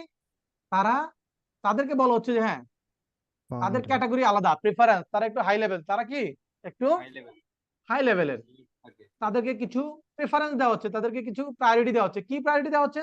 যে বাবা, তুমি যদি কোম্পানির শেয়ার কিনো, তাহলে তোমাকে এত পার্সেন্ট করে কি করব? ডিভিডেন্ড দিব। তার মানে তার প্রফিটটা সিকিউর করে দিচ্ছি। তার প্রফিটটা কি করছি? এখন একটা বিজনেস হলে তো লাভ হইতে পারে, লস হইতে পারে, তাই না? জি স্যার, এখন লাভ হোক বা লস হোক, তাহলে যদি এখানে মনে করেন 2 কোটি লাভ বললাম, আর একটা পাশের কলামে লিখলাম 2 কোটি টাকা লস, 2 কোটি টাকা কি লস? লস মানে মাইনাস ফিগার, লস মানে কি minus figure. Minus figure sir. তাহলে এখন যদি শেয়ার হোল্ডার থাকে, তাহলে সে কি করবে? 5 জন থাকলে এই 2 কোটি টাকা 5 জনে ভাগ করে নিবে। লস হলে 5 জনের 2 কোটি টাকা, 40 লাখ টাকা করে লস কাঁধে নিবে নাকি? জি স্যার। কিন্তু যদি প্রিফারেন্স শেয়ার হোল্ডার হয়, যার শেয়ার ক্যাপিটাল মনে করেন কত, 20 লক্ষ টাকা, কত টাকা? 20 লক্ষ টাকা। 20 লক্ষ টাকা তার শেয়ার ক্যাপিটাল আছে, এবং আমরা বলছি যে এই এটা হচ্ছে প্রিফারেন্স শেয়ার হোল্ডার। কি ধরনের প্রিফারেন্স শেয়ার হোল্ডার? সেটা হচ্ছে যে সে 10% করে কি পাবে? ডিভিডেন্ড পাবে স্যার। Dividend sir. ডিভিডেন্ড পাবে। তাহলে সে প্রফিট পাবে কত করে? 10% করে। এখন আমরা যদি এখানে একটু ইনফরমেশন বাড়াই, অর্ডিনারি শেয়ার হোল্ডারের ক্যাপিটাল যদি আমরা একটু এদিকে নিয়ে আসি, এই অর্ডিনারি শেয়ার হোল্ডারের ক্যাপিটাল আমরা ধরলাম কত? উপরে কত লাখ শেয়ার ছিল? 5 লাখ। এটা একটু বাড়ায় আমি 50 লাখই ধরলাম। কত ধরলাম? 50 লাখ টাকা ধরলাম। তাহলে অর্ডিনারি শেয়ার কতটুকু আছে আমার? 50 লাখ। 50 লাখ টাকার, রাইট? আর প্রিফারেন্স শেয়ার কতটুকু আছে? 20 লাখ। 20 লাখ টাকার। ওকে, আমরা রাইট আর বোনাস আপাতত ভুলে যাব, এখন এই দুইটার মধ্যে থাকবো। তাহলে এখন একটা কোম্পানি যদি, প্রথম এটা ধরলাম এ কোম্পানির সিনারিও, আর এটা হচ্ছে বি কোম্পানির সিনারিও। ওকে, তাহলে প্রথম কোম্পানিটা 2 কোটি টাকা প্রফিট করেছে। কি করেছে?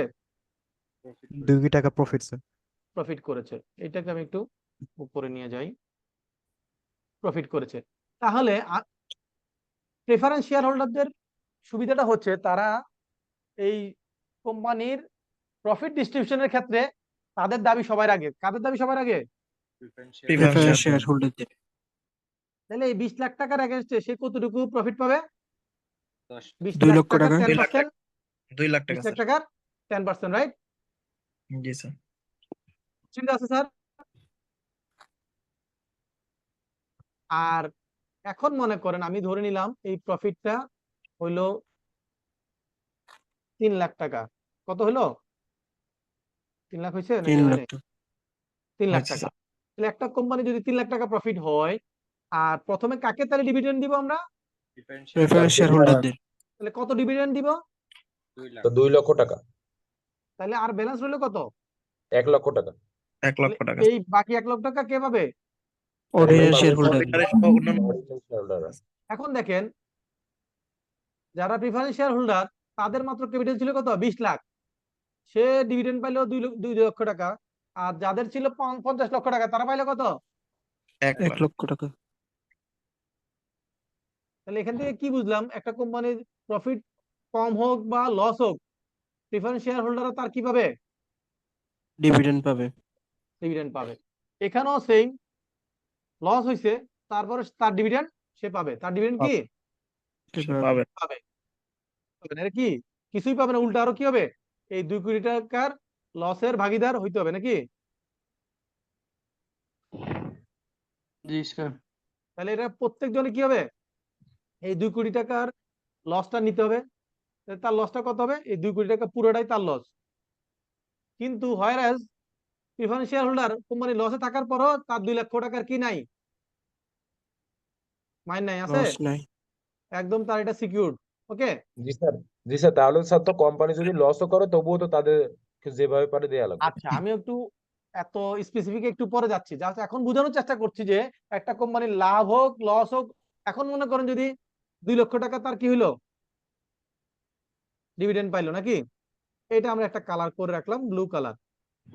এখন মনে করেন কোম্পানি 3 লক্ষ না, কোম্পানি 3 কোটি টাকা প্রফিট করছে। কত প্রফিট করছে? 3 কোটি।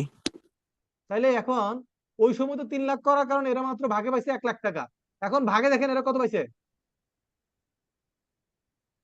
2 কোটি 98 লাখ টাকা। সে 3 কোটি টাকা প্রফিট হইলো, প্রিফারেন্স শেয়ার হোল্ডারের 2 লাখ টাকা, লস হইলো প্রিফারেন্স শেয়ার হোল্ডারের 2 লাখ টাকা, আর যদি 3 লাখ টাকা হয় তাও এই 2 লাখ টাকা। তার মানে কি প্রিফারেন্স শেয়ার হোল্ডার এটা ফিক্সড, রাইট? জি কিন্তু স্যার। শেয়ার হোল্ডার যারা আছে, শেয়ার ক্যাপিটাল যাদের আছে, তাদেরকে কি কোনো নির্দিষ্ট অ্যামাউন্টের ডিভিডেন্ড দেওয়া হবে এরকম কোনো তাদের কাছে কমিটমেন্ট আছে?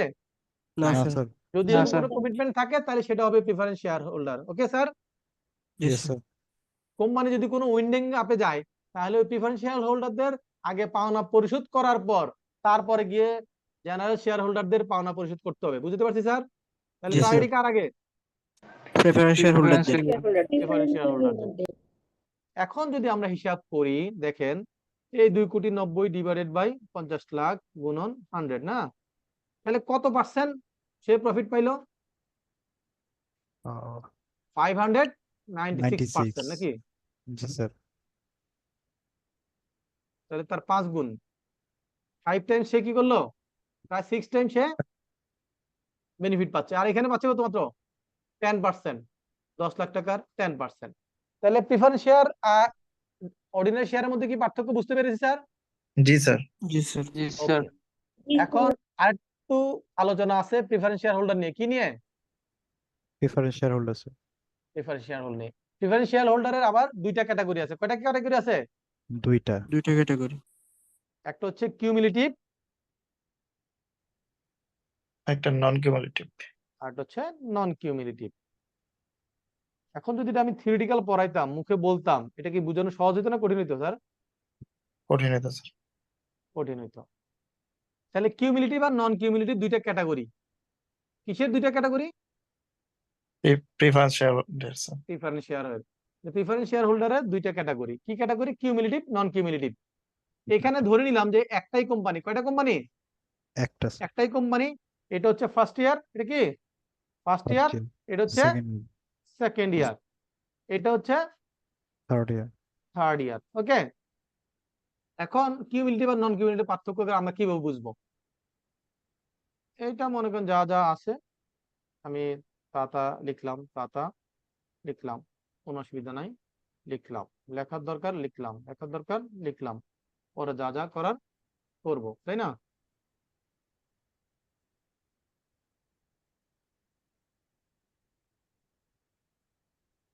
কি সমস্যা?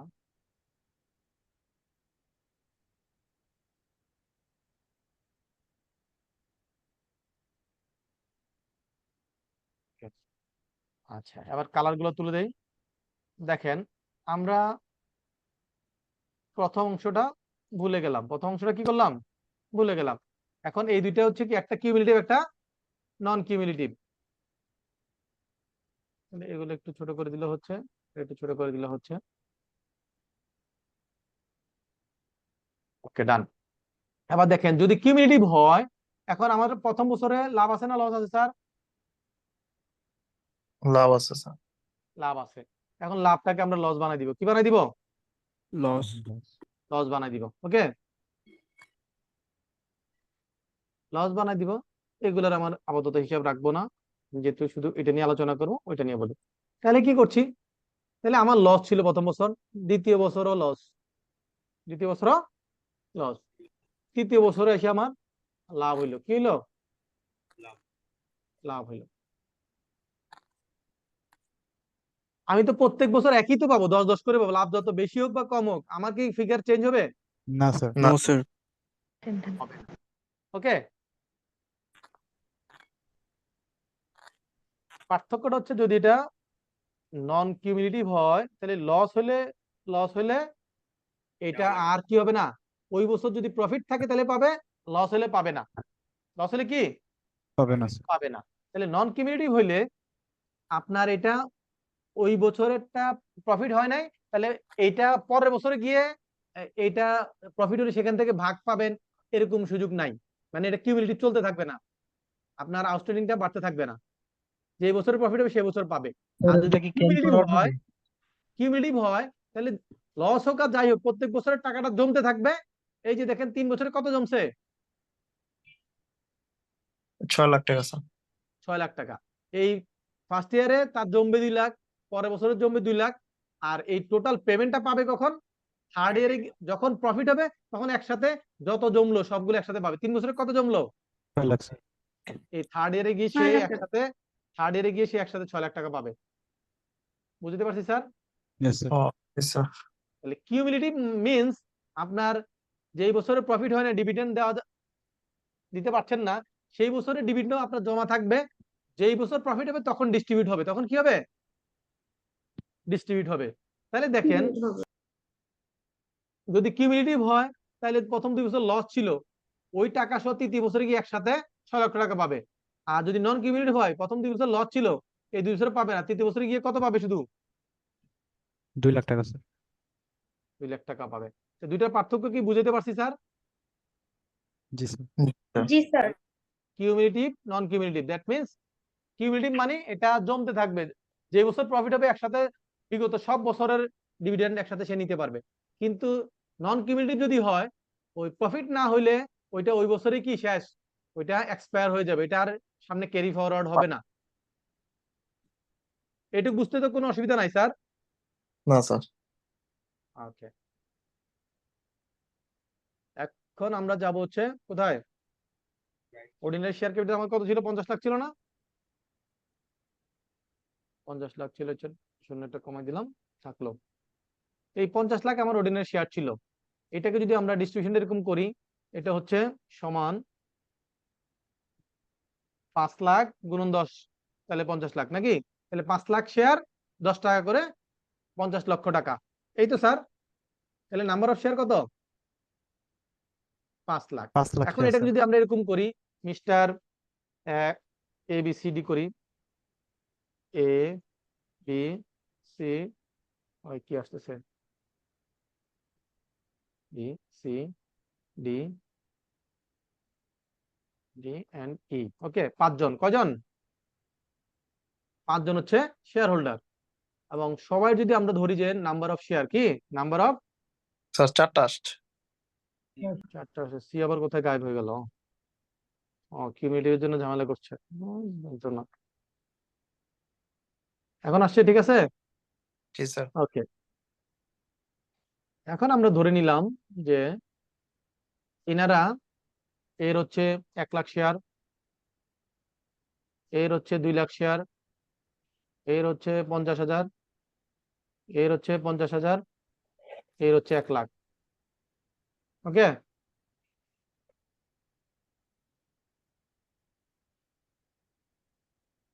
তাহলে 1 লাখ তো সব মিলে কি 5 লাখ হয়েছে নাকি? জি স্যার হয়েছে। জি স্যার। 5 লাখ শেয়ার।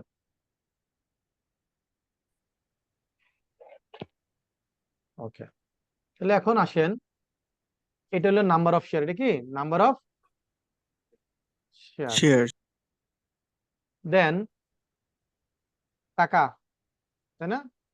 কত টাকা? এটা একটু টাকার জায়গায় আগে লিখবো যে টাকা পার শেয়ার নাকি টাকা পার শেয়ার। দেন হবে ভ্যালু, তখন কি হবে? Share capital. এটা হবে কি শেয়ার ক্যাপিটাল টাকা। ওকে, তাহলে কয় টাকা করে এক একটা শেয়ার দাম? 10 টাকা। 10 টাকা। তাহলে গুণ করলে কি হবে? 10 লক্ষ। 10 লক্ষ চলে আসবে। ওকে, দেন এটা আসলো। এখন তাহলে এইটুকু হলো আমার কি অর্ডিনারি শেয়ার হোল্ডারের ক্যাপিটাল নাকি স্যার? এটা হচ্ছে অর্ডিনারি শেয়ার হোল্ডারের ক্যাপিটাল স্ট্রাকচারটা, বুঝলাম। এখন একটা কোম্পানি চিন্তা করলো যে না, আমার কোম্পানির বিজনেসটা এক্সপানশন করতে হবে, বিজনেসটা বড় করতে হবে। কি করতে হবে? বড় করতে হবে। বড় করতে হলে কি টাকা লাগে না? জি স্যার। তো টাকা লাগলে টাকা হয় ব্যাংক থেকে লোন নিতে পারে, আর নাহলে কিভাবে টাকা বাড়াইতে পারে? কোম্পানির ফান্ড রেজ করতে পারে কিভাবে? ক্যাপিটালের মাধ্যমে। কিসের মাধ্যমে? জি স্যার, আবার স্যার ক্যাপিটাল ইস্যু করবে কিংবা আবার স্টক ক্যাপিটাল ইস্যু করবো। ওকে, এখন ক্যাপিটাল ইস্যু করলে হইতে পারে যে আপনি বাইরে কারো কাছে শেয়ার ইস্যু করবেন, কিন্তু কোম্পানি আইন অনুযায়ী বলছে কি, তোমার যদি শেয়ার ক্যাপিটাল কোম্পানির বাড়াতে হয় প্রথমে কারদের মধ্যে অফার দিতে হবে। স্যার যে এক্সিস্টিং যারা এক্সিস্টিং শেয়ার শেয়ার হোল্ডারদের আমাদের আমাদের এক্সিস্টিং শেয়ার হোল্ডার কারা? Ordinary share holder ABCD। ABCD হচ্ছে আমাদের এক্সিস্টিং শেয়ার হোল্ডার, রাইট?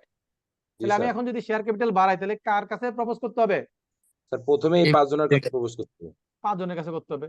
তাহলে এটা তো অর্ডিনারি শেয়ার হিসেবেই প্রপোজ করবো, রাইট? জি তাদের স্যার। অধিকার থাকবে, তাদেরকে আগে অফার করব, রাইট? বাইরে না জি গিয়ে। ভালো কথা। এখন তাহলে রাইট শেয়ার কেন বলতেছি, তাই না? এটাও তো অর্ডিনারি শেয়ার, নতুন করে আরো শেয়ার দিব, এখানে 1 লাখ, এখানে 1 লাখ। তাহলে রাইট কেন বলতেছি? রাইট বলতেছে যে এই যে অর্ডিনারি শেয়ার হোল্ডার তারা বললো যে না, আমরা এই দামে, এখন মনে করেন কোম্পানি চিন্তা করলো যে এটার 5 বছর ব্যবসা করার পর কোম্পানির শেয়ার ক্যাপিটালের এটার আগে ফেস ভ্যালু ছিল, নমিনাল ভ্যালু ছিল 10 টাকা করে, এখন এটার মার্কেট প্রাইস হয়ে গেছে কত? এখানে আমরা একটু লিখি, 20 এটা টাকা। একটা হলো নমিনাল ভ্যালু। কি নমিনাল? নমিনাল প্রাইস নাকি শেয়ারের নমিনাল প্রাইস, অথবা ফেস ভ্যালু। কি বলে? ফেস ভ্যালু, মানে একটা শেয়ারের নমিনাল ভ্যালু ইনিশিয়ালি কত ছিল সেটা, আর এটা হচ্ছে মার্কেট প্রাইস। কি মার্কেট প্রাইস। এখন মনে করে একটা কোম্পানি যখন নতুন শুরু করবে তখন সে তো তার নমিনাল প্রাইসেই তো শেয়ার ইস্যু করবে নাকি, 10 টাকা 10 টাকা করে। কত করে? 10 টাকা করে। কিন্তু 5 বছর ব্যবসা করার পরে যে এখানে প্রফিট হলো, এখন কি ওই প্রত্যেকটা শেয়ারের দাম এখনো 10 টাকা আছে না? ওই বিজনেসটা বড় হওয়ার কারণে, প্রফিট হওয়ার কারণে, রিটেন আর্নিংস বাড়ার কারণে এটার মার্কেট ভ্যালু বাড়ছে না? জি জি স্যার। স্যার। এখন ধরলাম এটা মার্কেট ভ্যালু 30 টাকা। কত টাকা? 30 টাকা। যেমন আপনি একটা কোম্পানি শেয়ার, বর্তমানে সকল শেয়ার এর ভ্যালু হচ্ছে পার শেয়ার হচ্ছে 10 টাকা নমিনাল ভ্যালু, কিন্তু মার্কেটে যখন আমরা শেয়ার কিনি, শেয়ার মার্কেটে আমরা কি 10 টাকা কিনতে পারি? কোনোটা 200 টাকা, কোনোটা 2000 টাকাও হয়ে গেছে, তাই না? জি স্যার। সেটা হচ্ছে মার্কেট প্রাইস। সেটা কি মার্কেট প্রাইস। এখন আপনি আজকে 5 বছর পরে এসে চিন্তা করলেন যে আপনি শেয়ার বিক্রি করবেন। এখন শেয়ার বিক্রি করলে 30 টাকা বিক্রি করবেন, কোন ভ্যালুতে বিক্রি করবেন? বর্তমান প্রাইসে বিক্রি করবেন না? জি স্যার। তাহলে বিক্রি করবেন 30 টাকায়।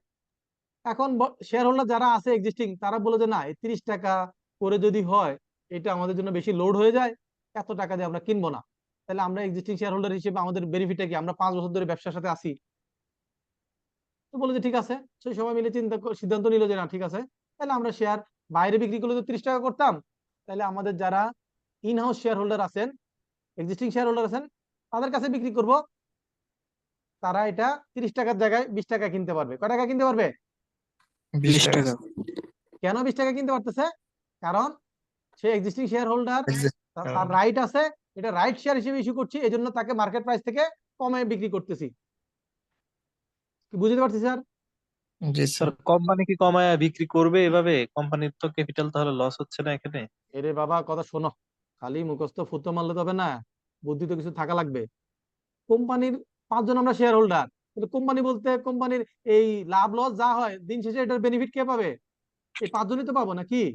জি স্যার, এক্সিস্টিং শেয়ার হোল্ডাররাই তো পাবে স্যার, এই এক্সিস্টিং 5 শেয়ার জনে হোল্ডাররা। যদি বলি যে না আমরা এটা 30 টাকা না কিনে 20 টাকা কিনি, জি স্যার। তো যে ভদ্রলোক কোশ্চেন করছে সে কি বুঝতে পেরেছে আমার কথাটা? জি স্যার। জি স্যার।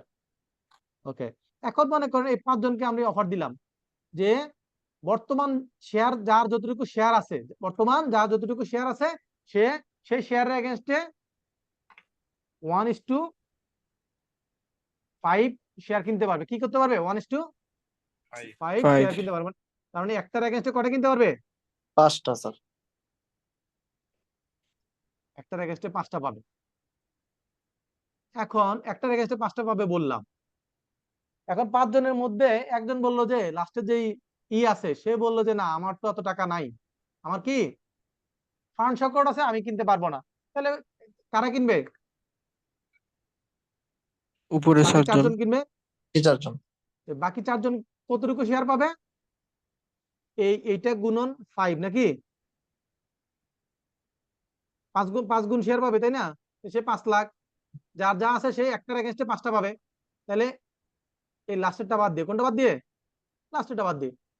তাহলে এই 20 লাখ শেয়ার, যার যার শেয়ার অনুপাতে যতটুকু, যার 1 লাখ শেয়ার সে 5 লাখ পাবে, যার 150,000 শেয়ার সে 1.5 লাখ পাবে, 5 গুণ পাবে অনুপাতিক হারে। ওকে, এটাকে বলে রাইট শেয়ার। ওকে, তাহলে রাইট শেয়ারের সুবিধাটা কি? সুবিধাটা হচ্ছে তার এক্সিস্টিং শেয়ার যা আছে সেইটার কোয়ান্টামে সে আনুপাতিক হারে পাবে এবং মার্কেট প্রাইসের থেকে কমে পাবে। বুঝতে পারছি কিনা স্যার? জি স্যার। ওকে, জি স্যার, বুঝতে পারছি। দেন এই যে আরেকজন নিল না, সে নিলে কতটুকু নিতে পারতো? 5 লাখ শেয়ার নিতে পারতো না সে? জি স্যার। এখন কোম্পানি যদি বলে না আমার তো আরো 5 লাখ শেয়ারের এই টাকাটা আমার লাগবে ব্যবসা করার জন্য, তাহলে ওই বাকি যে 4 জন আছে তারা নিজেদের মধ্যে যদি এগ্রি করে নিয়ে নিতে পারে, অথবা যদি বলে না আমরা আর কেউ নিব না, মিস্টার এ বললো যে ঠিক আছে তাহলে বাকিগুলো আমি নিয়ে নিবো, বাকিগুলো আমি কি করব? নিয়ে নিব। তাহলে সে এটা নিয়ে নিতে পারবে, রাইট? সে নিয়ে নিল। বুঝতে পারছি কিনা স্যার? তাহলে স্যার 4 জনে নিতে চাইলে আবার আনুপাতিক হারে হবে বন্টনটা। হ্যাঁ, আর যদি বলে যে অন্যরা বলে যে না নিব না, তাহলে সে যে নিবে সে নিবে। আর যদি 4 জনের মধ্যে কেউ নিতে না চায় তখন বাইরে দেওয়া যাবে। আউটসাইড যখন আউটসাইড যাবে, আউটসাইডে তো আর এই 20 টাকা পাবে না, পাবে কত 30 টাকায়? টাকা 30 30 টাকা। টাকায় বা 25 টাকায়, যেটা এগ্রিড প্রাইসে, কিন্তু কমে পাবে না, তাই না? তাহলে রাইট শেয়ার হোল্ডার যারা তারা একটা বেনিফিট পাবে, তারা মার্কেট প্রাইস থেকে কমে শেয়ার কিনতে পারে এবং তাদের এক্সিস্টিং যে শেয়ার আছে সেইটার অনুপাতে শেয়ার কিনতে পারে। বুঝতে পারছি স্যার? জি স্যার। ওকে, এখন আরেকটা হলো বোনাস শেয়ার। আরেকটা কি? Bonus share. Bonus share. Right share হলে কি হচ্ছে, আমি শেয়ার বিক্রি করলাম, সবাই টাকা দিল, তাহলে কোম্পানিতে টাকাটা ঢুকলো, রাইট? জি স্যার। আচ্ছা, তো বোনাস শেয়ার কোত্থেকে আসতেছে? বোনাস শেয়ার আসতেছে যে আমরা প্রত্যেক বছর প্রফিট থেকে ডিভিডেন্ড দেই না স্যার? জি স্যার। ডিভিডেন্ড দেই। তো ডিভিডেন্ড মনে করেন চিন্তা করলেন যে ডিভিডেন্ড 10% দিব, কি দিব? 10%। 10% দিব। তাহলে এই 50 লাখ টাকার শেয়ারের এগেইনস্টে যদি আমি কি করি, ডিভিডেন্ড দেই, তাহলে কত টাকা ডিভিডেন্ড দিতে হবে? 5 লাখ। 5 লাখ টাকা ডিভিডেন্ড দিতে, রাইট? অথবা একটু বাড়ায় যদি 5 লাখ ডিভিডেন্ড দিতে হবে। এখন কোম্পানি চিন্তা করলো কোম্পানির এখন মৌসুম, টাকা দরকার, কোম্পানি যদি ডিভিডেন্ড দিয়ে দেয় তাহলে কোম্পানি থেকে টাকাটা চলে যাবে না? জি স্যার। তাহলে কোম্পানি টাকাটা দিয়ে দিলে কোম্পানির ক্যাশ ক্রাইসিস হবে না? তার লোন নিতে হবে। স্যার। এখন বললো যে ব্যাংকে তো লোনের রেট বেশি 13%, কিন্তু আমরা যদি এটা ডিভিডেন্ডটা ক্যাশ ফর্মে না দেই, এই টাকাটা ডিস্ট্রিবিউট করতে না হয়, তাহলে এই টাকাটা লোন নিতে হবে না, তাহলে 13% লোন লাগবে না, সেই টাকাটার প্রফিট থেকে যাবে, সেইটা আমরা পরের বছর ডিভিডেন্ড আরো বেশি পাবো। জি স্যার। সেই ক্ষেত্রে তখন কি করবে? তখন ওই ক্যাশ ডিভিডেন্ড না দিয়ে এটাকে বলবো টাকা যদি দেয় তাহলে সেটাকে বলবো ক্যাশ ডিভিডেন্ড। সেটাকে কি বলবো? Cash dividend. টাকা পে করলে ডিভিডেন্ড হিসেবে টাকা পে করলে সেটাকে বলে ক্যাশ ডিভিডেন্ড। আর যদি ডিভিডেন্ড হিসেবে টাকা পে না করে চিন্তা করলাম যে আমি টাকা দিলে তো টাকাটা চলে গেল, টাকা না দিয়ে তাকে শেয়ার দিয়ে দেই, তাহলে আমার এক একটা স্টক শেয়ারের দাম ডিভিডেন্ড। কত? 10 টাকা। তাহলে আমি জি তাকে স্যার। কি করলাম, স্টক ডিভিডেন্ড। এই 5 জনকে 50,000 শেয়ার দিয়ে দিলাম, তখন এই ডিভিডেন্ডটা হলো স্টক ডিভিডেন্ড। সেটা কি? Stock stock dividend. Dividend. Stock dividend. এই স্টক ডিভিডেন্ড, এই স্টক ডিভিডেন্ডের অপর নাম হচ্ছে বোনাস ডিভিডেন্ড, বোনাস শেয়ার। কি? Bonus share.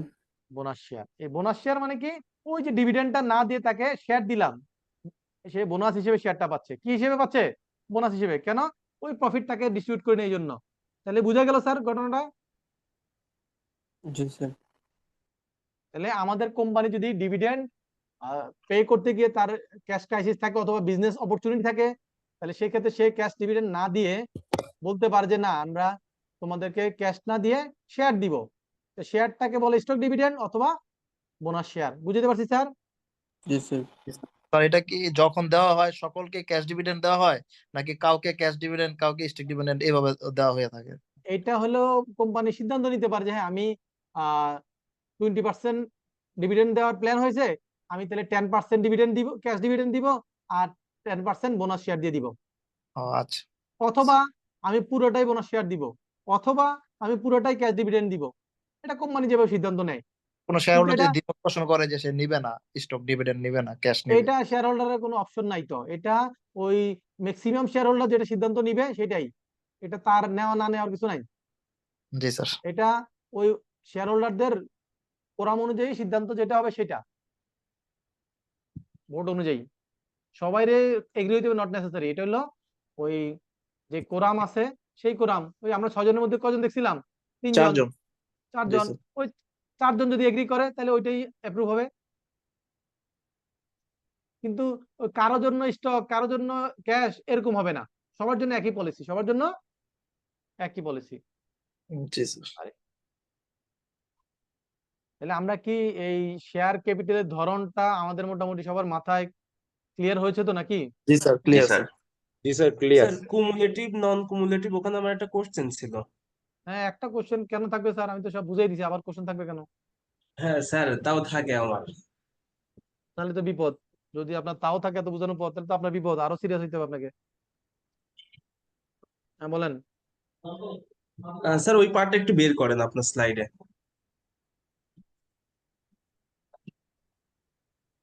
বললাম। আচ্ছা স্যার, ফার্স্ট ইয়ারে যদি আমার লসের জায়গায় লাভ হতো তো আমার কুমুলেটিভে 2 লাখ টাকা জমা থাকতো। সেকেন্ড ইয়ারে আমার লস হয়েছে, থার্ড ইয়ারে ধরেন আবার প্রফিট হয়েছে, তো লাস্ট আমি কয় টাকা পাইতাম? আপনার বাড়ি কি নোয়াখালী না বরিশাল না চাঁদপুর, কোথায়? না কুমিল্লা? বলেন তো। যশোর স্যার। এত কঠিন কোশ্চেন যশোর লোক তো করার কথা না।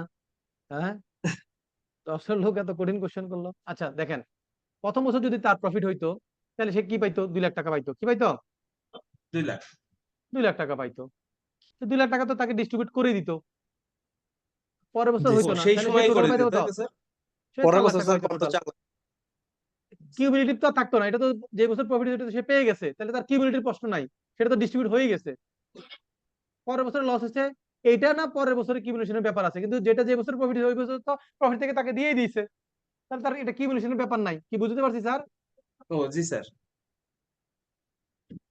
লস হলে না, লস হয়েছে টাকা দিতে পারতেছে না, বলছে যে কোম্পানি লস হলে লসের থেকে ডিস্ট্রিবিউট করা, প্রফিট ডিস্ট্রিবিউট করা যাবে না কোম্পানি আইনে, সেই জন্য ডিস্ট্রিবিউট করতে পারে না, নইলে তো টাকা দিয়ে দিত, এই আর জন্য স্যার এটা এই যে জমাইতে হবে। কুমুলেটিভের প্রফিট মানে কুমুলেটিভের যে ডিভিডেন্ড গুলা, এটাকে আমি চাইলে বছরের দিন বছরেরটা বছরে তুলে নিতে পারবো, নাকি আমার 3 বছর পরে গিয়ে তুলতে হবে?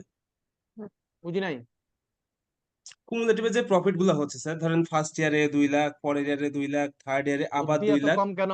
বুদ্ধি এত কম কেন? সব কিন্তু আনসার আমি বলে দিই, আপনি অর্ধেক শুনে অর্ধেক শুনেন না। আমি বলছি যে ফার্স্ট ইয়ারে প্রফিট হয়েছে, এটা তো তাকে ডিস্ট্রিবিউট করে দিছে, এই জন্য আর কিউমুলেটিভ যাবে না, এটা ওইখানেই শেষ। এই বছর লস হয়েছে দেখেন, এটা কিউমুলেশনে পরের বছরে টানতে হচ্ছে। বুঝতে পারছি কি না? জি জি স্যার। স্যার। হ্যাঁ। আর স্যার কোম্পানি স্যার ডিভিডেন্ডটা কখন দেয় এটা বুঝি কিনা, এটাও একটা জানা বিষয়। ফার্স্ট ইয়ার মনে করেন তার ইয়ার এন্ড হইলো ডিসেম্বরে, কবে? ডিসেম্বর। ডিসেম্বর। 31 তার ইয়ার এন্ড হইলো, ভালো কথা। তাহলে এটা ডিভিডেন্ড কখন দিব? মনে করি 2023 সাল বা 2021 সাল ধরলাম, কত ধরলাম? 2021 সালের ডিসেম্বরের 31 তারিখ তার বছর শেষ হইলো, তাহলে ওই বছর তার প্রফিট হইলো। এই প্রফিটটা কখন সে বুঝতে পারে যে প্রফিট হয়েছে? বছর পার হওয়ার পর ফিনান্সিয়াল স্টেটমেন্ট করবে, অডিট করবে, অডিট রিপোর্টে দেখবে যে হ্যাঁ তার ডিভিডেন্ড, তার প্রফিট কত হয়েছে, অ্যাসার্টেন হলো। দেন তার মানে মার্চ মাসে বা ফেব্রুয়ারি মাসে গিয়ে সে বুঝতে পারে তার এত প্রফিট হয়েছে, তখন সে ডিভিডেন্ড দিবে। তাহলে ডিভিডেন্ডটা কি যে বছরটা সেই বছরে দেয় না তার পরের বছর কি দেয়? পরের বছর। তাহলে ডিভিডেন্ডটা ওই বছরে প্রপোজ হয়, কি হয়? প্রপোজ হয়, আর ডিস্ট্রিবিউট হয় পরের বছরে। বুঝতে পারছি স্যার? জি স্যার। হ্যাঁ, দেখবেন যে যে কোনো অ্যাকাউন্টসে ডিভিডেন্ডটা ওই বছরের মধ্যে এই ডিভিডেন্ডটা অ্যাকাউন্টসে ইমপ্যাক্ট নাই। কেন নাই? কারণ এটা প্রপোজাল হিসেবে একটা ডিসক্লোজার থাকে যে 10% ডিভিডেন্ড প্রপোজ করেছে। যখন এটা পরের বছরে গিয়ে, কারণ সে মিটিং এ সিদ্ধান্ত নিচ্ছে ফেব্রুয়ারি মাসে, যেটা ফেব্রুয়ারি মাসে সিদ্ধান্ত নিচ্ছে সেটা কি ডিসেম্বরের মধ্যে ট্রানজাকশন এন্ট্রি করা যাবে? না। যাবে না। সেজন্য ওই লাস্ট ইয়ারের ডিভিডেন্ডটা লাস্ট ইয়ারের ফিনান্সিয়াল স্টেটমেন্টে প্রপোজাল আকারে থাকে এবং লেখা থাকে যেটা ফেব্রুয়ারির এত তারিখে মিটিং এ সিদ্ধান্ত নেওয়া হয়েছে। হ্যাঁ, দেন ফেব্রুয়ারি মাসের পরে মার্চ বা এপ্রিলে তখন গিয়ে ওইটার পেমেন্টটা হয়। তো যদি প্রফিট থাকে সেখান থেকে ডিস্ট্রিবিউট করা যায়। কোম্পানি আনি বলছে প্রফিট যদি থাকে সেখান থেকে ডিস্ট্রিবিউট করা যাবে, কিন্তু রিটেন আর্নিংস নেগেটিভ, আপনি মানে আপনার প্রফিট নাই, মাইনাস ফিগার, তাহলে আপনি ডিভিডেন্ড দিতে পারবেন না। কি বুঝতে পারছি স্যার? প্রফিট থেকে ডিস্ট্রিবিউট করতে হবে এটা বলেছে। তো সেজন্য এদের প্রিফারেন্স শেয়ার হোল্ডারদের ডিভিডেন্ড দিতে হবে, ম্যান্ডেটরি, কিউমুলেটিভ, কিন্তু দেওয়া যাচ্ছে না। কেন? কারণ যেহেতু প্রফিট ছিল না, কোম্পানি আইনে বাধা আছে সেজন্য। নাহলে তো এটা দিয়েই দিতে পারতো যদি কোম্পানি আইনে নিষেধাজ্ঞা না থাকতো। সব ক্লিয়ার স্যার? জি স্যার একটা কোশ্চেন আছে স্যার। স্যার জি বলেন। স্যার আমরা স্যার হচ্ছে মানে স্যার মেমোরেন্ডামের 5 নম্বর যে স্যার কোর্সটা স্যার ওইখানে ছিল তো অথরাইজ ক্যাপিটাল স্যার, ধরেন যে হলো আপনি স্যার উল্লেখ করেন অথরাইজ ক্যাপিটাল ধরেন যে 1 লক্ষ শেয়ার। এখন স্যার হচ্ছে 1 লক্ষ শেয়ারের আমরা যদি হলো কোম্পানি থেকে যদি ordinary share plus preferred share দুইটাই ইস্যু করি, তাহলে স্যার কি হচ্ছে ওইটা কি হচ্ছে ধরেন যে হচ্ছে 50 লক্ষ যত ইস্যু করলাম যাই বলেন, ওই টোটাল যে অথরাইজ ক্যাপিটাল ওইটার বাইরে যাওয়া যাবে না। যাবেন। অর্থাৎ স্যার আমি হচ্ছে স্যার আর কি স্যার প্রেফারেন্স শেয়ার এবং হচ্ছে হলো যত ফরম্যাটে বলেন, বাংলা কথা যত পেশায়া বলেন তেনা দেন যাই হন, মূল কথা হইলো টোটাল ক্যাপিটাল এর বাইরে যাবে না, সোজা হিসাব। জি স্যার আর কি স্যার এইটাই ছিল কোশ্চেন স্যার, বুঝতে পারছি থ্যাংক স্যার। ইউ। তো আমি আজকে এই জিনিসটা একটু আলাদা করে আলোচনা করে দিলাম। কেন? কারণ আমরা অনেকেই পড়াশোনা করি, ক্যাপিটাল নিয়ে করি সেই করি, কিন্তু যখন কোনো ফিনান্সিয়াল স্টেটমেন্ট বা কোনো অ্যাকাউন্টস করতে যায় তখন দেখা যায় যে আমাদের এগুলা কি হয়ে যায়, বুঝতে প্রবলেম হয়ে যায়, প্র্যাকটিক্যাল নলেজ না থাকার কারণে। জি বলেন। স্যার অল্প একটু ছিল স্যার। স্যার আসলে স্যার কোম্পানি স্যার যখন হচ্ছে আর লায়াবিলিটি যখন স্যার পরিশোধ করতে যাবে, ধরেন স্যার দেখা গেছে কোম্পানির মানে স্যার দেউলিয়া হয়ে গেলো, তখন স্যার আসলে এখানে কি যারা মানে তখন স্যার প্রথম কাজ হচ্ছে গভর্নমেন্টের যদি কোনো ডিউজ থাকে, কি থাকে? গভর্নমেন্ট গভর্নমেন্টের ডিউজ, তাহলে সেটা আগে পে করতে হবে। দেন হচ্ছে সিকিউরিটি লায়াবিলিটি যেগুলো আছে, যেমন আপনি মর্গেজ রেখেছেন, হ্যাঁ, ব্যাংক থেকে সিকিউরিটি এগেইনস্টে লোন নিয়েছেন, সেগুলো আগে পে করতে হবে। দেন হচ্ছে আপনার ক্রেডিটর্স, হ্যাঁ, দেন ক্রেডিটর্স গুলো যখন শেষ, এরপরে আসবে ক্যাপিটাল। ক্যাপিটাল যখন আসবে তখন হচ্ছে প্রিফারেন্স শেয়ার হোল্ডারদের আগে, এরপর সবার শেষে যদি 1 টাকা 2 টাকা যাই থাকে সেটা কে পাবে? Ordinary share holder. যদি 10,000 কোটি টাকা থাকে তাও অর্ডিনারি শেয়ার হোল্ডার পাবে। বুঝতে পারছি স্যার সিকোয়েন্সটা? জি স্যার। জি থ্যাংক ইউ। তো আজকে এই পর্যন্তই আমাদের ক্লাস। যদি কারো কোনো কোশ্চেন না থাকে তাহলে আমরা এখানে ক্লোজ করব। স্যার একটা কোশ্চেন ছিল। জি বলেন। স্যার একই ব্যক্তি কি প্রেফারেন্স শেয়ার হোল্ডার এবং অর্ডিনারি শেয়ার হোল্ডার হতে পারবে? হইতে পারে কোনো সমস্যা না। আপনি তো দুই ধরনের দুইটা ক্যাটাগরি শেয়ার নিতেই পারেন। ওকে স্যার, আরেকটা জিনিস, এটা হচ্ছে কোম্পানি যখন শেয়ার ইস্যু করে তখন কি তারা প্রেফারেন্স শেয়ার হোল্ডারের কতটুকু নিবে এবং কতটুকু অর্ডিনারি শেয়ার হোল্ডার নিবে এটা কি উল্লেখ করে দেয়? সো জেনারেল পিপলরা যেন তাদের ইচ্ছা মতন বেছে নিতে পারে। বুঝি নাই। মানে স্যার কোম্পানি যখন শেয়ার ইস্যু করে তখন কি ওরা উল্লেখ করে দেয় যে আমরা প্রেফারেন্স শেয়ার হোল্ডার চাচ্ছি 5,000 এবং যে অর্ডিনারি শেয়ার হোল্ডার চাচ্ছি হচ্ছে এতো, মানে একটা যে কোনো নরমালি যখন একটা কোম্পানি নতুন করে ক্রিয়েট করে তখন অর্ডিনারি শেয়ার হোল্ডার থাকে, শুরুতে কোনো প্রেফারেন্স শেয়ার হোল্ডার থাকে না। হ্যাঁ, প্রেফারেন্স শেয়ার হোল্ডার কখন হয়? যখন দেখা যায় একটা বিজনেসের এক্সপানশন হবে, টাকা দরকার, এখন একটা জিনিস আপনাদের জানতে হবে যে ওই আপনার প্রিফারেন্স শেয়ার হোল্ডার এটা তারা কিন্তু আসলে একটা রাইট কিনে, কি কিনে? একটা রাইট কিনে, যে তারা কি করতে পারবে, তারা চাইলে অর্ডিনারি শেয়ার হোল্ডার হইতে পারবে। তার কাছে একটা অপশন থাকে, সে 10% করে ডিভিডেন্ড পাবে। বললো যে 2 বছরের মধ্যে সে চাইলে কি করতে পারবে, ওই প্রেফারেন্স শেয়ারটাকে অর্ডিনারি শেয়ারে কনভার্ট করতে পারবে। এখন যদি আবার কনভার্টেবল প্রেফারেন্স শেয়ার, নন কনভার্টেবল থাকে, কিরকম? এখন কোন একটা কোম্পানি যদি চিন্তা করে যে না, আমার তো যে ক্যাপিটালটা দরকার এটা লং টার্মের জন্য দরকার না, আমার 2 বছরের জন্য দরকার বা 5 বছরের জন্য দরকার, তখন সে গিয়ে অর্ডিনারি শেয়ার ইস্যু না করে সে প্রেফারেন্স শেয়ার ইস্যু করে। কারণ ওই অর্ডিনারি শেয়ার ইস্যু করলে তো আজীবন ওই শেয়ার ক্যাপিটালের উপর তার কি ডিভিডেন্ড দিয়ে যেতে হবে, রাইট? প্রফিট দিয়ে যেতে হবে, ভাগ বসবে।